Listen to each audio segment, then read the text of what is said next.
Okay, greetings, brothers and sisters. This might be the dumbest MNFer on earth. Um, he just said something unbelievably stupid and weird and probably dishonest, but who the hell knows with this guy? Today is Tuesday, July 29th. The rest of this video I had finished 2 days ago, and I bumped the video for the video on my tooth infection. And today I've been taking the antibiotics. I don't know if it's the antibiotics. I don't know if it's the infection post-gathering, but I have been able to do almost nothing. I'm really been tired all day. I didn't get to read any of the comments yet. There was one comment I saw on my phone, so there's one. Some viewer said that I don't know if it's a man or woman, but their dad was a dentist and maybe a little bit of a truther. I sort of just scanned it. I was outside with my dogs, and it said something about the dad didn't believe in flossing. Again, nothing that I'm saying here or recommending, but something that I've been wondering about. My wife and I have been wondering about that as well. But, I haven't been able to get to any comments. Somebody wrote me an email about possibility of a positive future community, and I just haven't been able to get to anything. And I haven't really done anything here today because I had 2 videos already uploaded, and this is one of them. But Trump said something so fucking stupid and just like goofy, and I mean, I have to cover it here. So just an update on my situation. I've got my dental records to the new dentist who I might see on Thursday. I feel a little bit better. I think the affection is definitely less. I'm not feeling the heartbeat at all in my tooth. It doesn't seem to be swollen there. The pulp of the tooth apparently gets swollen, and it starts to throb or whatever. And that was on and off, but I haven't felt that today. I don't do well with antibiotics. My mom was definitely allergic to them. I don't know. I haven't taken them all that much in my adult life, but I've had some problems with them. Like, they've made me nauseous, and I've thrown them up and stuff, which is, counterproductive. But anyways, I've been feeling a little bit loopy today for whatever reason. So I just want to add this one clip, and then to the video I already made, upload it. It will be up on Wednesday morning, and then I'll probably have to do the same thing for the next video, because Trump just says stupid shit all the time, and he's just having a meltdown in Europe. So he's on Air Force One here. We think pretty soon. Mr. President, Epstein has a certain reputation, obviously. But just curious, were some of the workers that were taken from you, were some of them young women? Were some of them young women? Well, I don't want to say, but everyone knows the people that were taken. And it was the concept. No, nobody knows. What do you mean everybody? Like, what do you mean everybody? You just said this. So up into this point, what I've known from Trumpers and Trump himself and Trump team is that Jeffrey Epstein did something really creepy, and Trump kicked him out of Mar-a-Lago. So that implied that Trump figured out finally, after 20 years of friendship, 20 fucking years of friendship, that this guy was a pedo, right? And there's no way he didn't already know, because he said Jeffrey Epstein likes young women, and Trump used to go into the dressing room of Miss Teen USA, because he could get away with it because he was the owner. That's what he said on Howard Stern. And these girls, and the USA beauty pageant was girls in their late teens and early 20s, and then he also had Miss Teen USA. He used to inspect the girls, and these were young girls, and he said things about young girls all the time. He liked young women. And he said Jeffrey Epstein liked beautiful women just as much as him, and even on the younger side. And so he knew about it. Fucking, there's no way he didn't know about it, because Trump is also creepy in this area. And that was some of their biggest, this is something they had in common. Their obsession with so-called beautiful women. And so, there's no way Jeffrey Epstein didn't partake with Trump, and there's no way Trump didn't know about Epstein's proclivities, because Epstein was pimping to all kinds of people. Epstein likes to recruit these girls and offer them to rich and powerful people. And you think he excluded Trump from that? There's just no way. So Trump is fucked, because anybody with common sense would understand what I'm saying here. That Trump knew that Jeffrey Epstein was creepy. So after all this time of them basically pretending that Trump found out about Jeffrey Epstein being a pedo and kicked him out of Mar-a-Lago, Trump is now saying that he was pissed because Jeffrey Epstein was poaching girls, which I covered in my last video. But it gets even worse here. Everyone knows the people that were taken, and it was the concept of taking people that work for me is bad, but that story's been pretty well out there, and the answer is yes. No, it wasn't out there. The story was, does anybody else have that story? Did you guys know about that story? How many people know about that story? Say it in the comment section. How many of you guys heard that he was creepy? Because that's what they just said. In fact, very recently, one of his staff members said that Trump cut ties with him when he found Jeffrey Epstein did some creepy things at Mar-a-Lago, which leads you to believe that Trump should have alerted the authorities because he was abusing minors, right? So, but now they're saying this other thing, which isn't nearly as bad as what they implied it was, that Trump was pissed because he was poaching employees. Yeah. What do they do?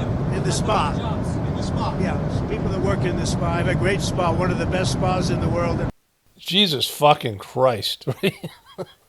We got one of the best spas in the world. You think this is the appropriate time to plug your fucking spa?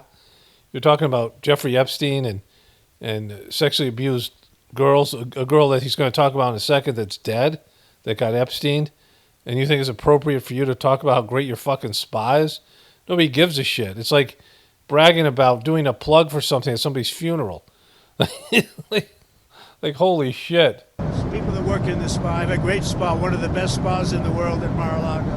And people were taken out of the spa, hired by him. In other words, gone.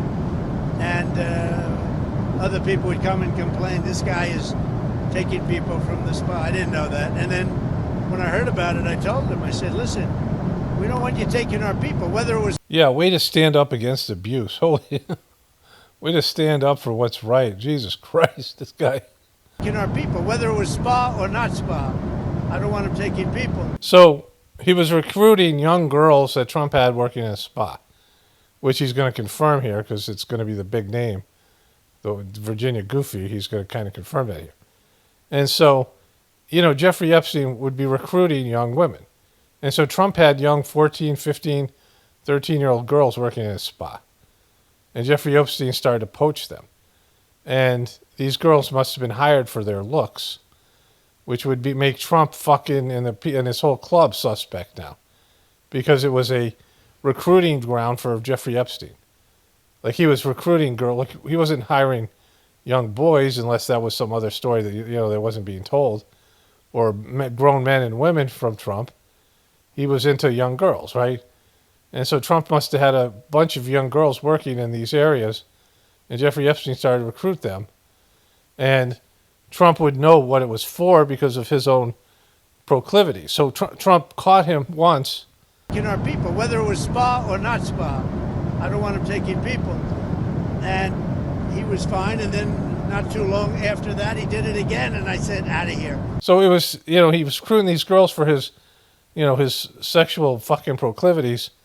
And Trump was like, hey, this is an audio, by the way. It's not. That's why there's no picture. This is just an audio video put up by Forbes. Like, holy shit. And he shouldn't be talking about this. Like, I'm glad he is. But, so. And when I heard about it, I told him, I said, listen, we don't want you taking our people, whether it was spa or not spa. I don't want him taking people. And he was fine. And then not too long after that, he did it again, and I said, out of here. Mr. President, did one of those stolen, persons, that include Virginia Giuffre? I don't know. I think she worked at the spa. I think so. I think that was one of the people, yeah. He stole her. And by the way, she had no complaints about us, as you know. None whatsoever. Okay, so first of all, Trump was out there saying Bill Clinton went to Epstein Island a number of times, and he's gone on the campaign trail and said inflammatory things about Democrats and these other things, right? And Virginia Giuffre just fucking died. She got Epstein. She committed suicide under questionable circumstances. And Prince Andrew was, paid her $12 million for sexually abusing her when she was like 16 or 17 years old. So she must have been working at Trump's club as a younger age, 15, whatever. I don't know when she met Jeffrey Epstein. But Trump should know all this stuff, right? Like, this is stuff that you basically have to know. He's implicated in this thing. He was best buddies, butt buddies, perv bros with Jeffrey Epstein for a number of years. And he knows what he's done with Jeffrey Epstein. He knows what he knows about Jeffrey Epstein and was either encouraging or complicit or whatever it is, right? Like, he's on the hook for this thing. Like, at least he could have ratted the guy out. At least he could have went to the authorities and said what he's doing, protecting those young women. Trump in this video, I think the video that you're going to see next, the one I made a couple days ago, he talks about how Paula Jones was like a scumbag, right? I think it's this video. It's either that one or the next one that's up the next day, but I'm pretty sure it's this one. So he's going to criticize Paula Jones, who was accused Bill Clinton of rape. Like, Trump is often on the side of the guy when it comes to rape. Just to, like, himself and these other people. Like, that's how fucked up he is. And so the big employee that Jeffrey Epstein would have stolen, the one that Trump would be concerned about, is the one that settled a lawsuit with Prince Andrew and is now fucking dead in a very sketchy suicide. And so, at 41 years old, half of Trump's age, right? I mean, now she's half of Trump's age. It was probably a third of his age or even more so when this was going on. And so Jeffrey Epstein, according to Trump, recruited girls, because that's what he would be recruiting, from his Mar-a-Lago club. And Trump didn't like it because he was stealing his employees, his workers. And, he must have known what Jeffrey Epstein was doing with them. And so how would he not know? Like, how would he be that oblivious when he himself has those kind of tendencies? And that's what they were, perv bros. And so he would know whether he recruited Virginia Giuffre because she's the one she's got a convict. They have a guilty Prince Andrew, who's a member of the royal fucking family, the brother of the fucking king, right? And so it'd be silly for Trump not to fucking know and to not say anything about this, right? And so, this whole time, Trump had this information. This whole time that Jeffrey Epstein was coming up from all the people in his cabinet. He appointed people in his cabinet that all said they were going to expose the Democratic pervs because the Republicans wanted to believe it was all Democrats. And Trump didn't say anything about his relationship with them. And didn't say why there was a fucking breakup after 20 years of friendship. He was in Mar-a-Lago. It wasn't like, he did something long distance. Like, he was doing stuff at Trump's club. He was poaching employees. And, Jeffrey Epstein was told by Trumps, don't do that anymore. And Jeffrey Epstein went and did it anyway, which would mean that he was ignoring Trump, right? Because maybe he thought, Trump has no fucking... You can't, Jeffrey Epstein was maybe blackmailing all these people. And he worked for the CIA and Mossad. And so didn't think Trump could stand up to him. He thought he, could just, fuck you, Trump, I'm going to do this anyway, according to this story. And Trump doesn't know for sure whether the girl that was abused by Prince Andrew is now dead. He doesn't care enough about this fucking story that could bite him in the ass that he would know whether that girl's a part of it. Like, just shut the fuck up, bro. You're just killing yourself, right? Because, the Trumpers lived in an imaginary land and world where Trump called this guy a terrific guy. There's videos and images of him hanging out with him. And that somehow Trump was oblivious to, Trump was supposed to be a sharp guy, a smart guy, a guy who plays chess, five-degree chess, when all these other motherfuckers are playing checkers, right? And so, he's supposed to be this sharp, smart guy. And he doesn't know. Like, he doesn't fucking know, right? Um, he doesn't know what's up with Jeffrey Epstein and his proclivities. And they were friends for 15 years when he made that, when he talked about him being a terrific guy and that he liked young girls. And somehow they were oblivious to Trump's comment. And all the other accusations about Trump, inappropriate behavior, Trump saying he could just walk up to any woman and just grab her by the pussy. And that if you're a star, you can do that. And when he was deposed, which you're going to hear, I think, in this video as well, the deposition. So this works out well. And Trump's in the deposition. He's asked if that's okay. And he said either, well, unfortunately or fortunately, it's true. If you're a celebrity, you have this privilege where you can just go around grabbing women's pussies because you're a celebrity. And, lots of people don't like celebrities. Lots of women aren't impressed by celebrities. I mean, not everybody is. And certainly not to the extent where they would be okay with. I mean, would you be okay with, if a man or a woman, somebody grabbing you in a fucking, a no-no zone, right? Like someone walking up and say, okay, this is okay, I'm a celebrity, I got this privilege. Like, what the fuck is he talking about, right? And that he would maul women in this way and then get away with it with his, whatever, gaslighting, bullying behaviors and the staff members supporting him. Because he's a worthless piece of shit, right? And so the guy just fucking is admitting to shit. Because now it becomes clearer what their relationship was. That Jeffrey Epstein came into his club. Trump knew about him. Obviously he had to. Being a pedo, Jeffrey Epstein started recruiting girls from his club. And Trump didn't like losing his employees because those girls were, if they weren't being sexually abused, because he said she didn't have any complaints about us. She wasn't getting sexually abused in my club. Yeah, but she was being hired for her looks and her, being a young girl and working at a spa where she's giving dudes massages, right? And so, like, is she a young girl? You're hired 16-year-old girls, 15-year-old girls to give massages at Mar-a-Lago? Is that, I mean, what the fuck, right? And so, like, that's just a step away from what Jeffrey Epstein is being accused of. And so, like, this is not good for Trump. Like, this imaginary world that these dumb fucks Trumpers were living in, there was just no fucking reality in it. There's no way Trump isn't a part of this, isn't the fucking big fish. He's the big fish in the Epstein thing and has been all along. And if he is the big fish, Trump has lots of lawyers and he always flirts with fucking criminal behavior. And when Jeffrey Epstein got fucking busted, that Trump was really relieved when they gave him a cushy deal in which not only Jeffrey Epstein couldn't be tried again for his crimes, but all of his customers couldn't either, which included Trump. And so Trump and all these other people, including Ghislaine Maxwell, got a get out of free jail card because they were all, they were all potentially implicated in this thing. But Trump would know all about it. As soon as Jeffrey Epstein was under federal investigation, Trump was lawyering the fuck up, and he was worried about, how this was going to, I mean, this is before he was running for political office. And so, either his mind is completely gone now, or he remembers every fucking detail about this because it's about his, his being tagged with it.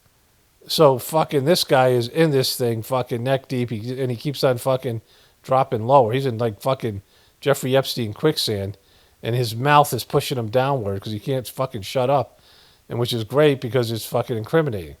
This is Trump not realizing that sometimes as a politician, talking points are your greatest friend, and just no comment, and taking the fifth like he said he wished Bill Clinton did. I think I got this, and I'm pretty sure that's this video here coming up where he talks about Bill Clinton, and everything he's saying about Bill Clinton he could apply to himself. And so holy fuck, dude. Stop fucking talking, bro. Like, this is what Alec Baldwin was doing. Alec Baldwin, every time he went out after he shot his fucking coworker, he made things worse. And if he didn't make himself look guilty, he made himself look insensitive and narcissistic. And that's what Trump is doing. And Trump is making himself look guilty and insensitive and narcissistic and the exact opposite of the guy that the Trumpers thought they were getting. So anyways, this is, like I said, a video I made 2 days ago that has a lot of these same things. It's all like, this stuff's all building. And I'll do an update probably tomorrow before my video I've already made about my, it's nothing's really happening until Thursday when I go see this other dentist. And, whatever. But here's the original video here. Okay, so I was going to go to the old video, but it's 9 o'clock at night. I turned on CNN just for a second, like it was accidentally. I was going between different apps. I went to DirecTV and CNN was on. And they're already fact-checking Trump's bullshit statement here. And the guy's just killing himself here. And so let me show you this. I'm sure it's like all these other... I mean, this is where this stuff is like becoming real news because Trump is making them be able to not have to make shit up. They don't have to make shit up about him because he's just giving them like fucking real news shit and they can just report it now because he's such a dumb fuck, right? Virginia, Giuffre? I don't know. I think she worked at the spa. I think so. I think that was one of the people that he stole her. And by the way, she had no complaints about us, as you know. None whatsoever. There is that sentence, he stole her, which, if it doesn't say enough already, also speaks loudly by omission. He says nothing about what happened to her, only what happened to him. To the president's way of thinking, if his words are to be believed, that was Jeffrey Epstein's cardinal sin, taking something, in this case, a human being who belonged to him. He stole her. I've said this before about Trump. I mean, it's beyond narcissism. And all he cares about are the things that have involved him. And his dumbass fucking supporters never understand it. He doesn't care about their problems. He doesn't care about anything else that he isn't the center of. And everything is about him, which is what I said when I was, this whole thing and her being property. But the timeline doesn't match up. That's why I'm going to show you this. Now, setting that aside for a moment, this new justification for the breakup raises questions as well about the timeline for this all. Giuffre fell into Epstein's orbit in 2000, yet 2 years later, in that New York Magazine piece in which he talked about Epstein liking young women, the president also called him a terrific guy and a lot of fun to be with. A year after that, he was, according to Wall Street Journal, sending Epstein 50th birthday wishes, writing again, according to the Journal, "A pal is a wonderful thing. Happy birthday, and may every day be another wonderful secret." The president both denies sending that and is suing the paper over its reporting. Another year later, in 2004, the two battled over a piece of real estate and reportedly broke ties after that. What an absolute dumb fuck, right? So he said they broke ties in 2007. That's the date that I have. But now they're saying 2004. And so, the story would probably make more sense that they would fight over real estate, which is something Trump would really care about. And that, Trump was pimping out these girls to Jeffrey Epstein, who was pimping them out to other people. That it was a recruitment place, which would totally make sense. But in that, she was pilfered from Trump, poached from Trump in 2000, and they didn't break up till 2004, according to this guy. In 2007 was the other date that I heard. But either way, it's fucked, right? Trump is like, this is why they say you have the right to remain fucking silent, dumb fucks, right? Like, there's a little secret here for people. You should shut the fuck up if you're guilty, and you should shut the fuck up if you're innocent. Because people don't care if you're innocent or not. There are good cops and there are good whatever there is, district attorneys. And I'm not even talking about just law enforcement here. But in terms of people in your life and your boss and other people, you get accused of something, and if it solves a problem for people, and you're going to be a scapegoat, people do not care whether you're innocent, and you're talking about it just makes you look guiltier and guiltier. When people are convinced that you're guilty, or they, if they don't like you, if it's all the Democrats already think Trump is guilty of everything, just like the Republicans think all the Democrats are guilty of everything, right? And the more you talk about it, the more you look just fucking guilty. Because they don't care. They don't care about innocence. Very few people care about truth or justice and have some kind of a code and feel some responsibility. Most times they just want to close the case in a police type situation. And so you're talking about it isn't going to make you look innocent. And you could say 99% wonderful things that would support your innocence. but then you slip up and you say something that makes you look guilty, even if you're innocent, they'll use that against you, right? They'll use anything you say can and will be used against you. Can and will. We're not just saying we can, it will also be used against you, right? And so if they want to go after you, they can convict you of anything. They don't care. They'll just make shit up, and in this day and age, and nobody cares, and those, whatever it is, it doesn't matter. And so it's stupid to talk about it. Like sometimes in life you'll have people in your life who accuse you of something, and you try to explain it, they just don't want to believe you.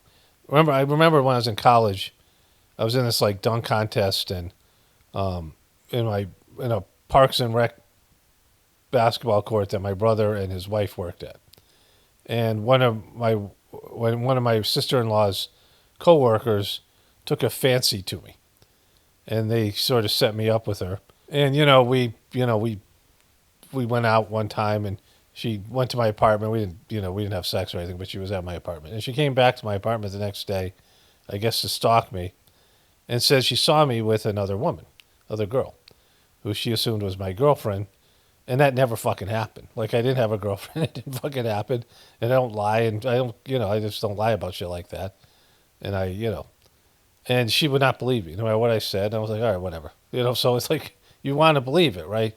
So people want to believe shit, and so you have the right to remain silent, and you should use that right, because the more you talk about it, and Trump is, I've talked about he just wants to make up reality. He thinks he can talk his way out of anything, and he's had his supporters, or he said he could shoot somebody in the face in Fifth Avenue and they wouldn't leave him. And so that's been a powerful thing for him. And with all the stuff that he's called fake news and all the shit that he's gotten away with and all the stuff, he's convinced them of, even though he's banged a porn star, cheated on his wife, he's a cheater, a liar, scumbag. I get into that later. I go revisit his golf game on a video that I'm making today that'll come out on Friday. And, I revisit this again, right? So, but Trump is just a fucking scumbag, and he thinks he can just talk his way out of it. And whatever he says, his base will just believe him. But, that's starting to crumble, especially when things are going south. I went for a walk with my dogs, and CNN was still on. And when I looked at it again, when I came back in, I left the TV on. And they were showing these, children starving, like it's a weapon of war, the starvation. And not just, starving in the sense of them dying, but it weakens the people. It makes them sickly, right? It's suffering. And, the shit's going on and under Trump's watch, and people are starting to see it, and they're starting to cover it on mainstream media and turn on Israel and all that shit, right? Israel has been such a parasite on the American system and the taxpayers. And these politicians have let them do it, and the media has it, all of a sudden they're fucking reporting on it. But everything's turning against Trump, and fucking he just is running his mouth with things that don't make fucking sense. And they're not a part of his timeline. It's not a part of a realistic fucking timeline. So, they're going to fact check the shit out of these things, and people don't believe him now, and he keeps on talking about himself. He's never talking about the victims or any of these things. He's never talking about bringing all these people to justice. He's never talking about the things that he, many of his cabinet members said that he would do.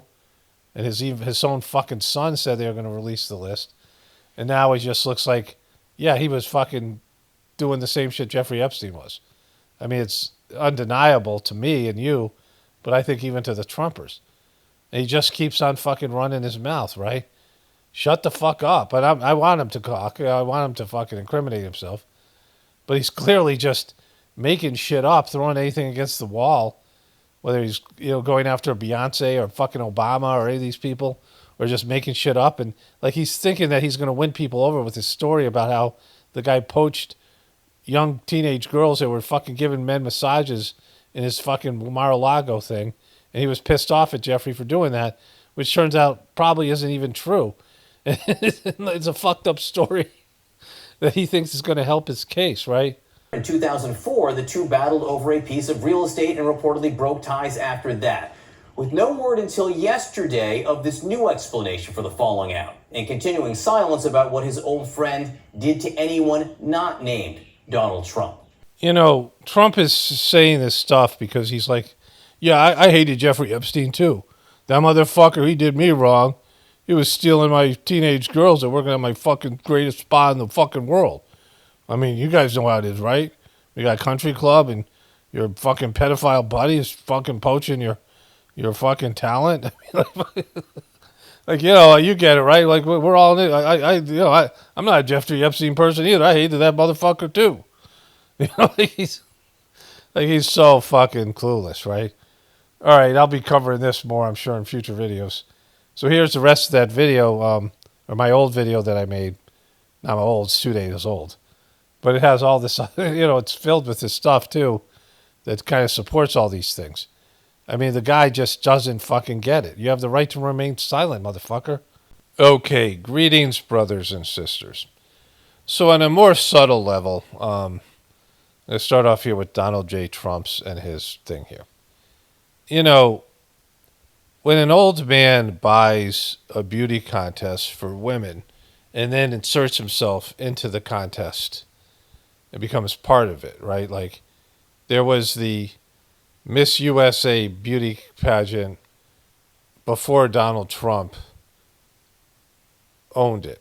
And then after he owned it, he was a part of it. Like, he's just there with the girls. He's part of the television viewer audience. He's talking about it. You know, he's using it as a whatever it is. It's a weird thing. Beauty contests are a weird fucking thing. I mean, they're just fucking weird. And I don't even know why they still exist, but they do. You know, it's like fucking weird. And, you know, it's something like women should probably not really tolerate. Like, there's depravity in the modeling industry. But then there's this weird beauty contest thing. It's just, goofy and weird. And Trump made a big deal being a part of it. And as a married man, he's putting himself in a bad position. But he talked about women all the time. And, he married these 3 different women, and he's cheated on all of them. And so that used to be like a deal breaker for a politician. Like when I grew up, Bill Clinton wrecked that, like where he made it acceptable for infidelity for a presidential candidate. But I said there was this guy, Gary Hart, and he had one affair, and not necessarily a creepy affair, with some, porn star or whatever Donald Trump has. I mean, Donald Trump had an affair with a porn star and paid her money. Like, she received money from, his fixer lawyer. It was clear that money was to shut her up. She went on various places and said she had sex with him. He didn't sue her. Personally for any of it. And then he got convicted over some of the, he violated fucking laws, right? I got a tweet from him last night. I'm going to read that next, but let's start here. But it's just him doing this beauty contest thing. And I showed you all the images of him and these contestants. And there was that guy, a former employee, said that he used to inspect the contestants. He'd make them stand in a line, and he'd go by and inspect them. And he interacted with them. He used to walk in their dressing rooms. And he'd walk into the dressing room with Miss Teen USA. These were teenage girls. So there's 2 things I want to show you. Then I'll go to the tweet he had, and then there I got more things to show you. Trump loves a beauty pageant. And by his own admission, he was no stranger backstage while owning parts of 3 different pageants for nearly 2 decades. They're standing there with no clue. Is everybody okay? And you see these incredible looking women. And so I sort of get away with things like that. In 2000, get away with things like that. Walking into fucking naked. Like, how many people want someone walking in on them naked? How many people would want Donald Trump walking? I mean, men. How many people would want Donald Trump walking into an area where he knew you were going to be naked? So he would go to these dressing rooms, and he'd walk in. And this guy confirmed this. This confirms what this one guy said. He did. He worked on the Donald Trump. I showed you this video a while back, before all this stuff came out about Jeffrey Epstein. Like, this was like maybe 2 months ago. And some of these clips are old. The guy had been talking about Donald Trump in 2016. But this guy worked on The Apprentice and also worked on these beauty pageants with him. And he was a guy who, like, handled talent. So he was in there involved with the people. I forget his exact, he's a comedian now. He said some things like Donald Trump shit his pants. He said things like Donald Trump was on Adderall and Coke and things like this. Donald Trump has never drunk. He was not a drinker. But, the whole thing with the beauty contest was creepy. And he said that the guy was, he would go after the teens, the Miss Teen USA. Because he owned 3 different beauty pageants. And he said that. Like, he could go backstage and walk into the dressing room. I guess sort of get away with stuff like that, right? Like, that's a person, again, grab him by the pussy. There's no way this guy should be president. There should no way that conservative Christians and evangelicals should want this fucking creep. Just from the stuff we know for fact. Never mind all the, the allegations and all the other things that are he said, she said. He's just things that he admitted. He's admitted being attracted to his own daughter. Like, he's a weird fucking guy, sexually. He's got weird shit, right? And, it's a weird thing. It's embarrassing for a man of that age, 50s, 60s, to be buying beauty pageants. Like, why the fuck would he do that when, why would anybody, it wasn't for profit. It was because he wanted access to these girls, right? In 2001, Tasha Dixon was Miss Arizona, competing in the Miss USA pageant. She experienced this kind of awkward moment firsthand. Our first introduction to him was when we were at the dress rehearsal and half naked changing into our bikinis. Dixon was 18 at the time and says watching Trump storm into a dressing room was shocking. To have the owner come waltzing in when we're naked or half naked in a very physically vulnerable position, and then to have the pressure of the the people that work for him telling us to go fawn all over him, go walk up to him, talk to him, get his attention. Who do you compare? Yeah, that's another thing that this guy said. This is stuff that's been said, right? That they were supposed to. Now, he bought a beauty pageant and they were supposed to go and kiss his ass. Hey, Mr. Trump, like this fucking, like he's a king or something, right? Like, that's part of what he liked as a billionaire. People kissing his ass, and now as president. I mean, the guy, you see the way he has, look at the way that when he conducts these cabinet meetings, public cabinet meetings, which no one else has ever done. And he goes around the table, and they all talk about the accomplishments that they're doing, and then they lavish praise on him. We couldn't do it without you, Trump. Couldn't do it with you, Mr. President. Like, he loves that shit. He's always loved it. He used to do it on The Apprentice, telling him how great he is over and over again. What an honor it is to be in his fucking presence. What an honor it is to be an apprentice to him. Like, he needs that shit. Like, they're all told to do that. You can see that they're told to do that. Because everywhere he goes, he has that. And that's a fucked up person that needs that kind of shit. That's a person with huge holes in their internal world. When I first became, where people started to watch my videos. Like, I had some number of people watching my videos. And, sometimes, I did a video about suicide and some samskara, and how if you commit suicide, you have to come back and relive those circumstances, and there's a chance you'll commit suicide in a future life. And if it becomes a pattern, it starts to become a pattern that's more and more engraved, it's harder and harder to break that pattern. And so that's one of the arguments against suicide. There's a number of arguments about, how it affects your loved ones. There's a lot of things. But the number one is it doesn't stop your problem. Like, you can have a miserable life and be overwhelmed by life and, want to take your own life. And yet, it doesn't stop there. Like, you think, all right, I'm just going to end this and that's it. But, if there's future lives, which I believe there are, and there's substantial evidence that there is, then, it's going to happen again. Like, whatever you're dealing with now, you're going to have to deal with in the future. And even in your own life, you see this, right? And so people were like, I had people who were praising me because it helped them. Things like that, right? And so initially it was kind of great. I was in a bad marriage, and, I was being demonized, and a lot of failure in our family and just a lot of things. And it was nice to get, some positive feedback. But after a while, it just doesn't mean anything. Like, it's nice. I'm glad. Like, it means something, but not for me, right? It means something because it makes my works helping people and, whatever. It's good things that I'm getting. And I'm not saying people shouldn't say it. It's good that for them to say, whatever it is, right? But, like, it's it doesn't change who I am as a person. If like I get positive feedback from one person or more people, because inside your own thoughts and who you are and your own, you should know if you meditate and you look inside, you should know some of your issues and character issues that you have to overcome.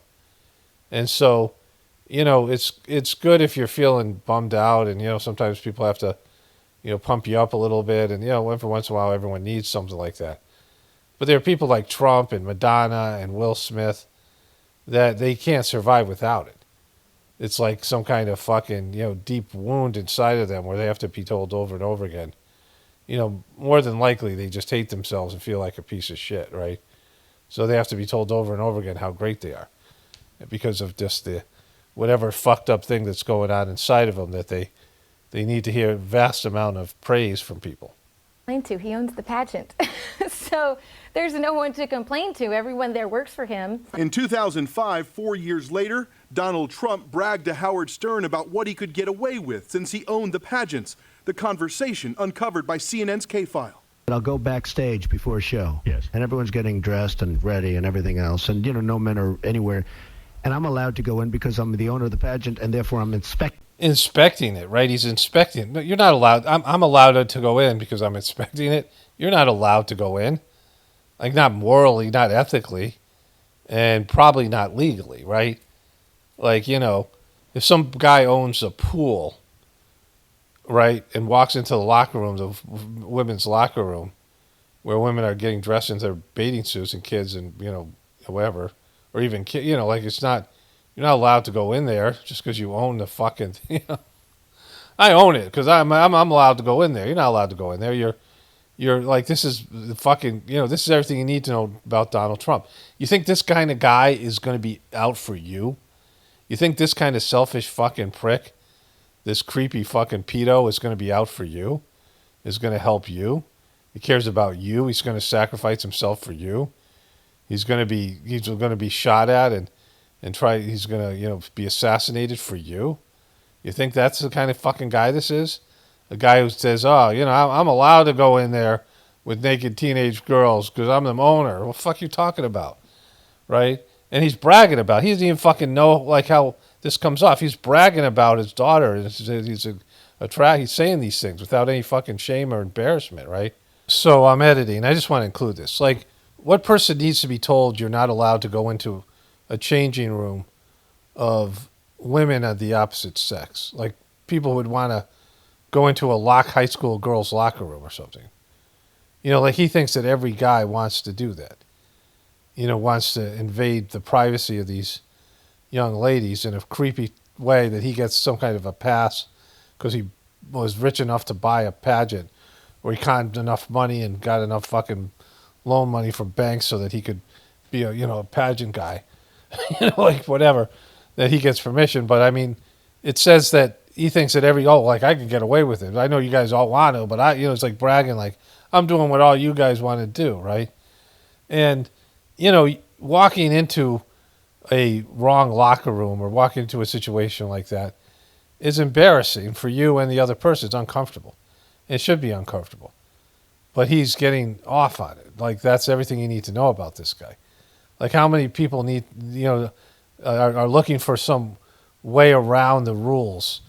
I got to figure out a way around the rules so I can go in and be a peeping Tom, right? Like, fucking, that's what he's saying here, right? I mean, listen to it. The owner of the pageant, and therefore I'm inspecting it. You're like everything is good. Later in that You're like a doctor. You're like a doctor.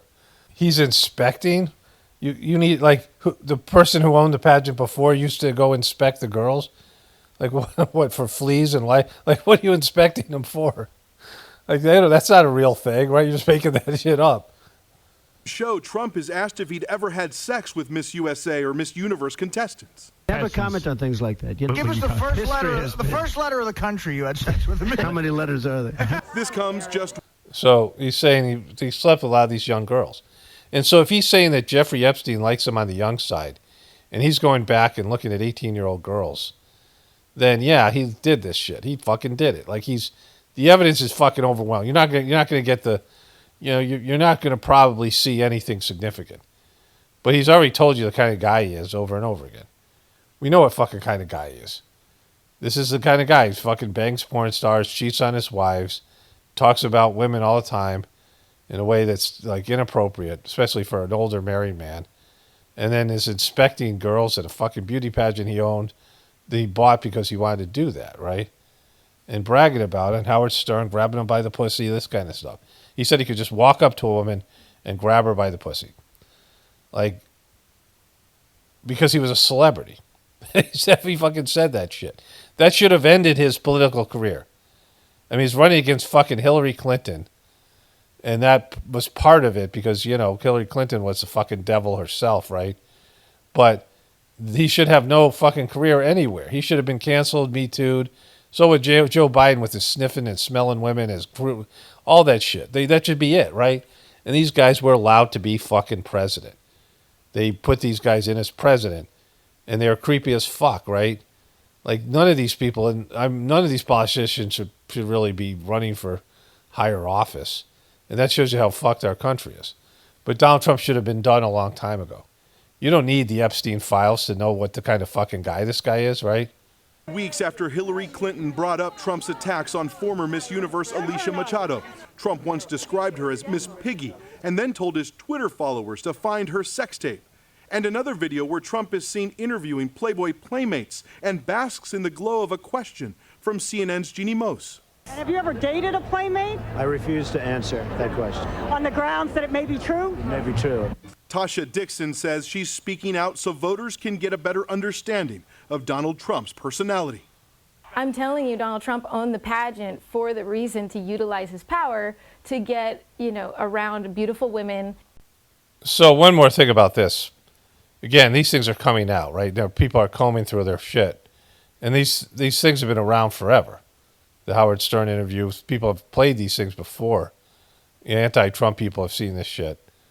But, it's just more of the same. But you're creating a profile. A profile of somebody like this is an overwhelmingly selfish person. Indulgent, creepy, just, everything that's wrong with Donald Trump's, what he says, his behavior, indicates he is a piece of shit prick that doesn't care about anybody but himself. He throws people under the bus, that he uses people, just selfish. Chris Christie says he's the cheapest motherfucker, which, he uses vendors and all these people. Like everyone's there at his disposal. Like he's some great fucking higher developed person that can shit all over other people and use them and not pay them and abuse them and take advantage of them. And they're there for his pleasure, right? Like this is that guy. He's that fucking guy. And he's never hinted that he's that guy. The reason I liked Donald Trump as president the first term was because he was that guy, and they're all that guy, and he was in hiding that he was that guy, and petty and tweeting in the middle of the night, and driving all these people crazy because he wasn't acting presidential. He was acting like a complete pig. But now, after so many years of this thing, you can see the degradation that's happened because of it. When anything takes down these institutions, these political institutions like the office of the presidency and the president being this where people idealize the idea of presidency and the political process.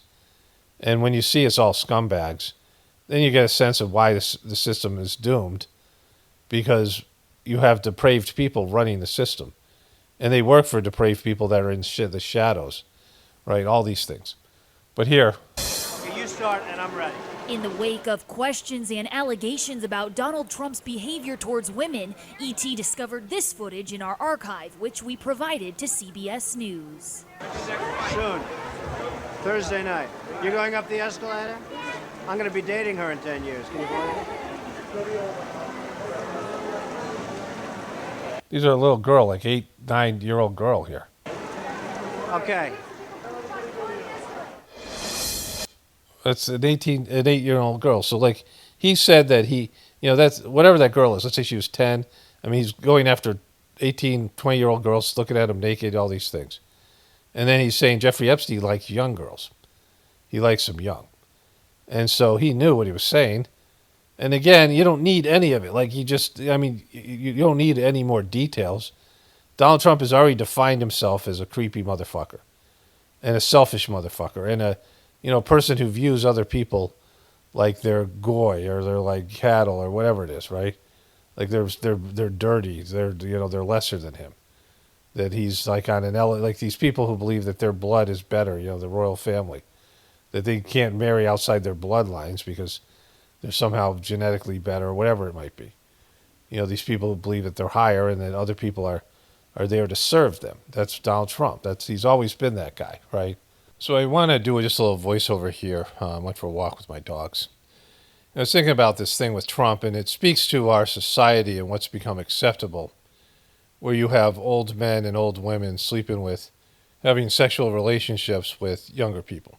And in Woody Allen's case, marrying his stepdaughter, right? And these things are legal and acceptable. In some societies, these things become something that usually is taboo, becomes not only acceptable, but like a badge of honor. Like something where you've scored some sort of a younger person, and it's like, oh, wow, look at how great you are for doing that. And there's no sense of that it's just not appropriate, right? And I'm not even talking about pedophilia or what's happened with Bill Belichick where he's 72 and he's with a girl who's 24, right? And so there's, reasons on both sides where that happens. And, there could be manipulation where a young girl or young woman or a young man seduces some older person for money or whatever it might be, which is another, aspect of that, right? But you have these, like in terms of visual stimulation in the, in the softcore porn world and the romantic comedy world and all these things.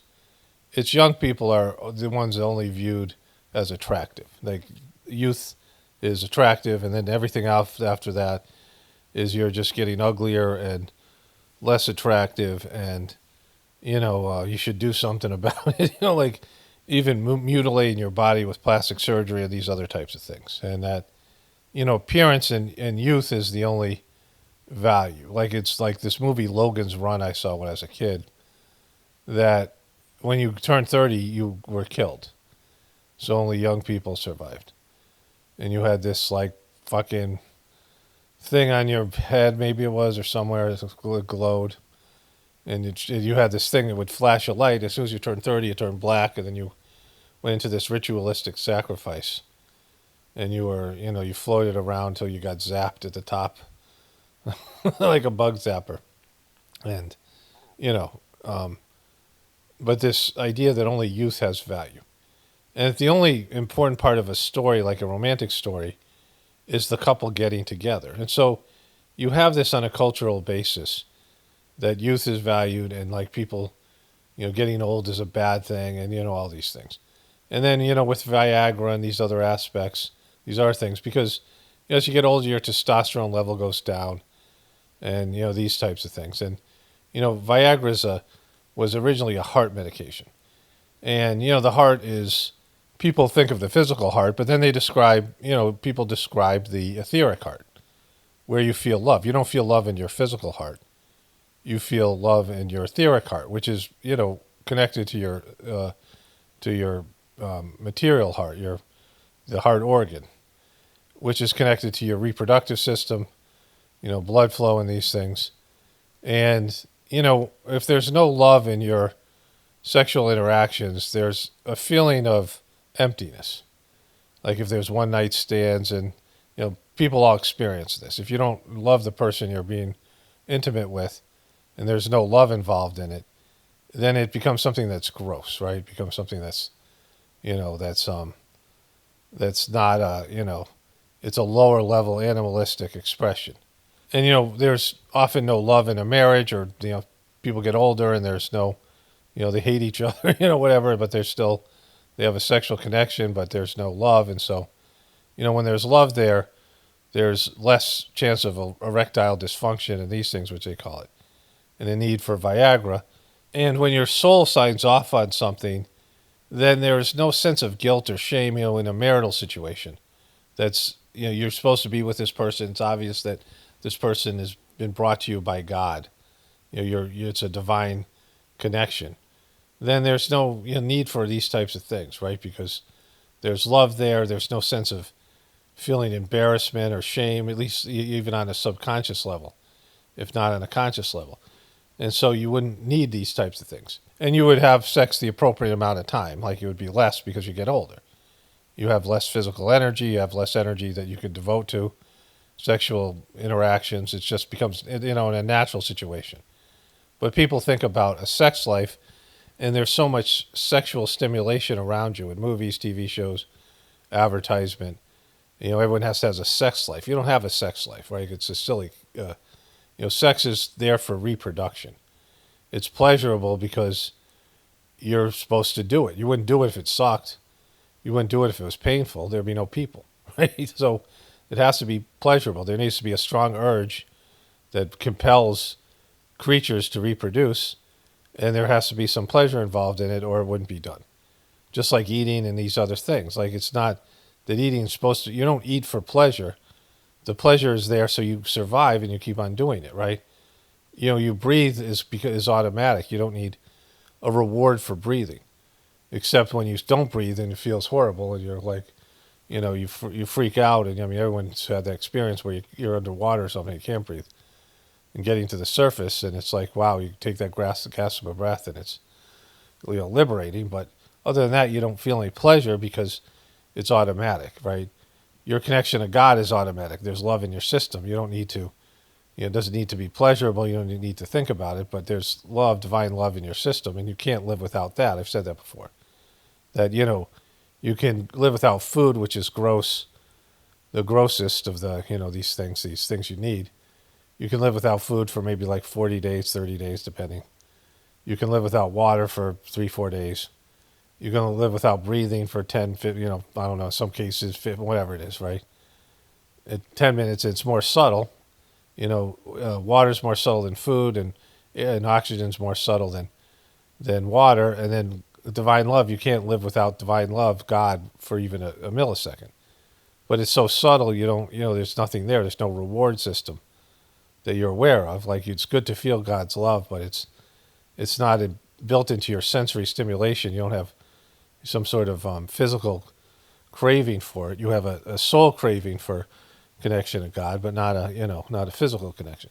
And so there's occasionally where you have a past life connection with somebody that ends up being much younger than you, like a soul connection. And that's, a rare case. It's, still not really appropriate to be married, even though maybe you were married in a past life, and so there's some familiarity. There's, occasionally there's something like that, where there's some kind of connection. There's always usually some kind of connection there. In a rare case, there's some kind of appropriate reason you're together. It's some kind of destiny thing. I don't know. Like, it's hard for anybody to look at somebody else's situation, and even for people themselves to know why you're with somebody. But, there are some occasions like that. I'm not going to be all like judgmental about it, without, you can't know everything about every situation. But the pursuit of younger women or the pursuit of younger men, that's something totally different, where you're going after younger people. Like, that's your demographic. Like, it's not, you're targeting them in some way, some creepy fucking way. And it's creepy, and it's wrong, and it's bad for everybody involved. And it's, it's maybe not legally considered pedophilia, but it's the same kind of thing, right? Like, just because, a girl's 17 years old and one day away from her 18th birthday, and then on her 18th birthday she becomes legal, that doesn't make it right or moral, right? It's just, it's wrong even if society accepts it as being an okay thing. And he's one of these people. Donald Trump is somebody who pursues younger women. He admits to it. He brags about it. And anybody who's dated somebody younger, I did this when I was right before I started the Sizemore system. And my brother had bragged about he cheated on his wife with a college girl. And, it was, she ended up trying to commit suicide. It was a whole fucking mess, right? And, and I'd heard, this societal, there's this aspect of dating somebody younger. But I always thought it was like a bad idea. But somehow I ended up dating a girl I was working with, and it just absolutely sucked.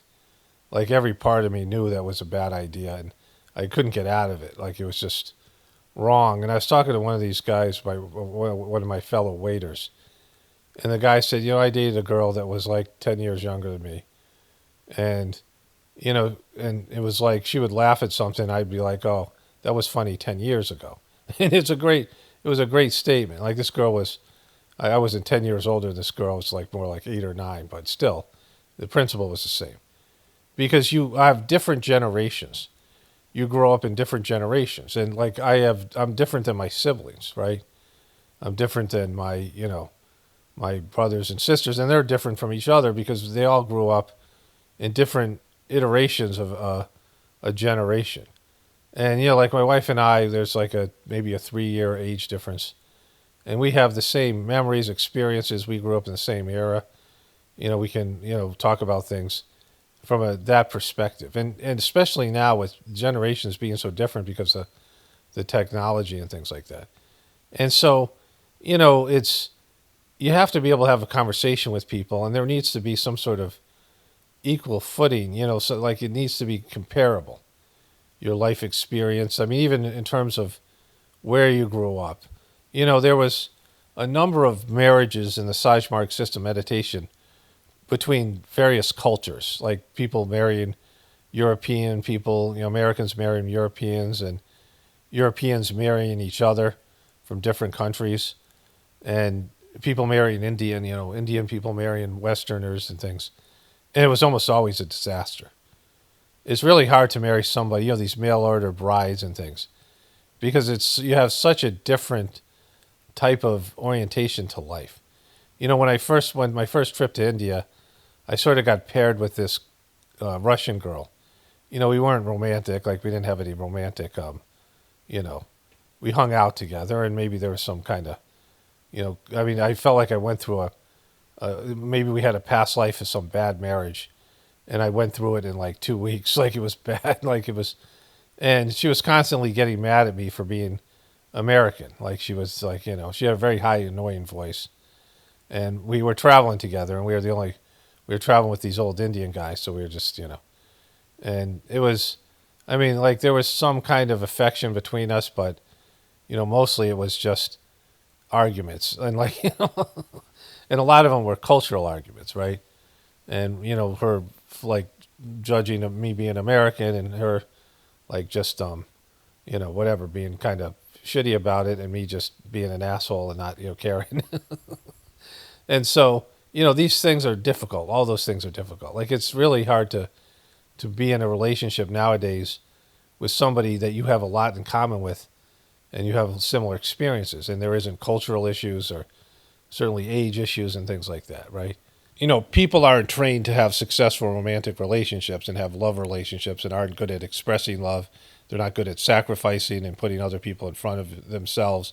And so only when you have two people who are willing to, I don't want to say make the other person happy, because that isn't, happiness isn't necessarily, it's just to be there for the other person and want, be willing to sacrifice your own whatever it is, and give to the other person, and be able to express love in some way, and be grateful for what you have, and all these things, and be focus on the positive. And it takes a lot for a successful relationship, and maybe you might have multiple failed relationships before you are able to learn enough that you have to change, take responsibility for why you're part of why the relationship failed, and become a better person, right? It's very hard to do.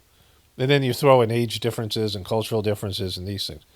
But then you have people who are just wanting to exploit, like someone like Donald Trump, younger women. He doesn't want to have a conversation with them. He doesn't want to have, he wants them to be like Stepford wives kind of women who tell him how great he is, and he, has sexual relations with them, and they are, they don't have personal needs and things like this.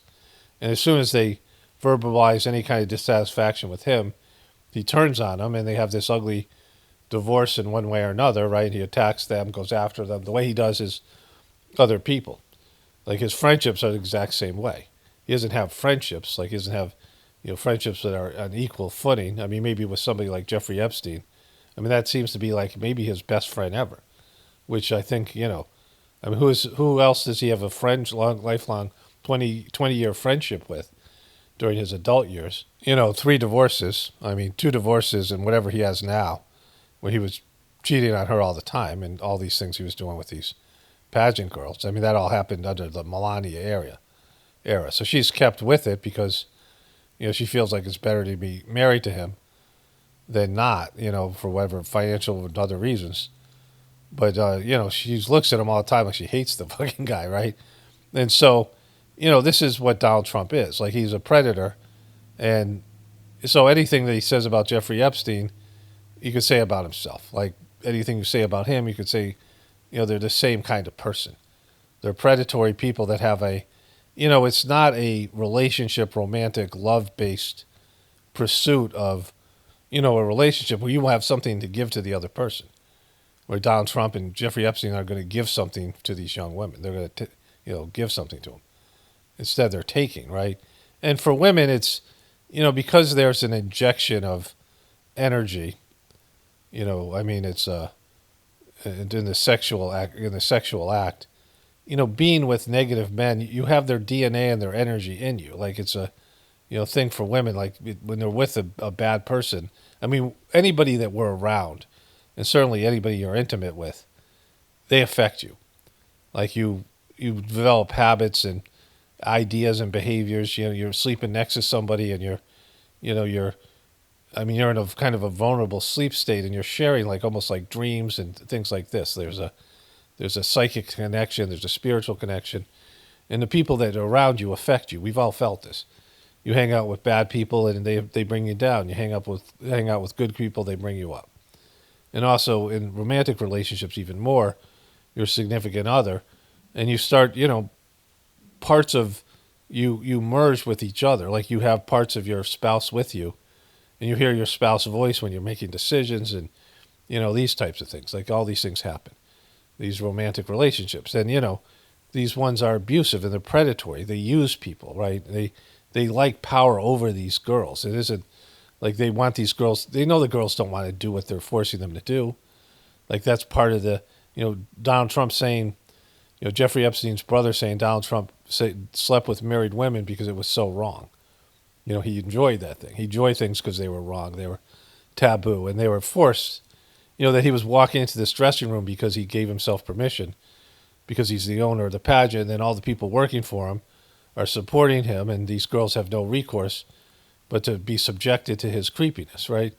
It's forced. It's like the force of it and dominating and making people, not because they want to, because you're forcing them to, that you hold the leverage. Like, this is what Donald Trump does with these other countries and these deals that he's trying to force upon them because of the tariffs. He bullies the people. This is what abusive people do. They don't want to be with him. They don't want to be friends with him. They don't like him. But they have to say nice things to him because they have no other choice. Like all these Republicans that said horrible things about him and hated him, Marco Rubio and Ted Cruz when they ran against him as president. And now they lick his fucking taint, right? All these people. He loves it. And they're all forced to do it. RFK Jr., all these people. They're forced to go and say nice things. They know he's a piece of shit, but they're forced to do all this stuff, right? And so there's no consent in it. The people don't want to do it because they think you're great and they love you and they think you're attractive. They're doing it, these women, because they're forced to. And he's some gatekeeper, like he's a Harvey Weinstein, right? These, they're fucking, these are creepy motherfuckers that get off on, it's another form of rape. And so that's the kind of guy he is. Like, he's a rapist. He's a bully. He's just a horrible person. So anyways, let's get back to the other stuff here. I was going to stop the audio there, but I had 3 stories from my own personal life. I've always talked about how I'm interested in what goes on inside other people in terms of, whatever, things that people don't say. I mean, you can ask a person a question, they'll give you an answer, and it may or may not be a true answer. And they might think it's true themselves, but oftentimes people don't know why they're doing what they're doing. But those things emerge, right? My brother once, my brother left he was a serial cheater. This isn't one of the stories. This is also, I guess, 4 stories. He was a serial cheater. And he left his wife on his son's birthday for this crazy blonde woman who was probably 20 years younger than him, 15 years, something. Certainly younger than his wife. It caused all kinds of problems in his family with his kids. His son certainly still is resentful to this day because of it. I mean, just, really bad choice. And, it was at that time he told me like he'd been cheating for years, which I should have known. But, I was doing a landscaping business that he had done landscaping before. He was helping me do a landscaping business. I sort of dropped out of college and I was doing that. And I got a customer that was like a couple blocks away from him. It was a young woman, younger than him, older than me. And she was a little bit skanky. And she said she knew him, my brother, and his friend, who was a drug dealer, who was a lifelong friend who died of something like AIDS or something like crazy. And he was just, very hedonistic person, kind of a funny, colorful character. But, I knew that she was probably pretty skanky just because of her association with this guy. And I said to my brother, one of my customers is this person. She says she knows you, and he bites my head off, right? Like I didn't think he would cheat on his wife. He was mad at me because I didn't figure out that he was a scumbag and he was cheating on his wife, and that I was breaking some bro code or something. And then later on, I asked him when he told me he was cheating. He says, yeah, and it was a whole thing. But the other woman he left his wife for was a nightmare. She was crazy. They got into these fights. He ended up living in an apartment below mine. I was living with my girlfriend at the time, and he moved in below. And he caused problems with the landlord. And he was just, I regretted vouching for him. And she painted these weird paintings, and one of them was supposed to represent him and her. And they got into a fight, and I came down there. I just, I was like on my way to work or something, and she had left, and he was like, she's fucking crazy. And he shows me the painting, and she sliced it up with a knife, right? And she was, no one liked her. She was crazy and unstable. But, and she had a really bad relationship with her for 2 years. And then he had a photograph, and he had just started the, Sajmarg meditation. And he was recognizing the internal world and, talking about reading people's conditions and, seeing what goes on inside somebody. And he had a picture of her, and she looked like a wounded, scared little girl. It was he goes, I think this is what she is inside, right? So, but people will reveal unintentionally what goes on inside of them when they are hiding it and they're unaware of it, which most people are. And so here are some examples. So I had a friend who was the nicest guy. Of all my friends, he was the nicest one. And, he really just wanted to get married and have a normal relationship. He eventually married some local girl. He went to college with me. His dad was a builder, a guy who, took his work, he was a perfectionist. And him and his brother, they went to college for a little bit, but they both came back and started to work for their dad. Dad made a lot of money building houses, and they were, good at it. And, I always thought this guy was the nicest of all my friends. But a couple times he got drunk, and he was a little bit aggressive, with people, trying to start fights and things like that. But, for the most part, he was really a nice guy, much nicer than I am. And I was. I was just punky and angry and just, just a worse version of me like I am now. And so he went to see that movie, The Accused, which featured a rape of either Jodie Foster or that woman who starred in, it was the female lead who turned out to be, they were both lesbian, by the way, which was kind of weird. But she played the romantic interest of Tom Cruise in Top Gun. She was also in that. She played an Amish woman in the movie The Witness. I forget her name. Don't tell me, don't care, don't need to know. I can look it up. Kelly McGillis. So one of them was the lawyer and one of them was the victim. And I'm not sure who was which. But he says to me, I go, oh, how was that movie? He went to see the movie. And he goes, the movie kind of sucked, but there was a really good rape scene.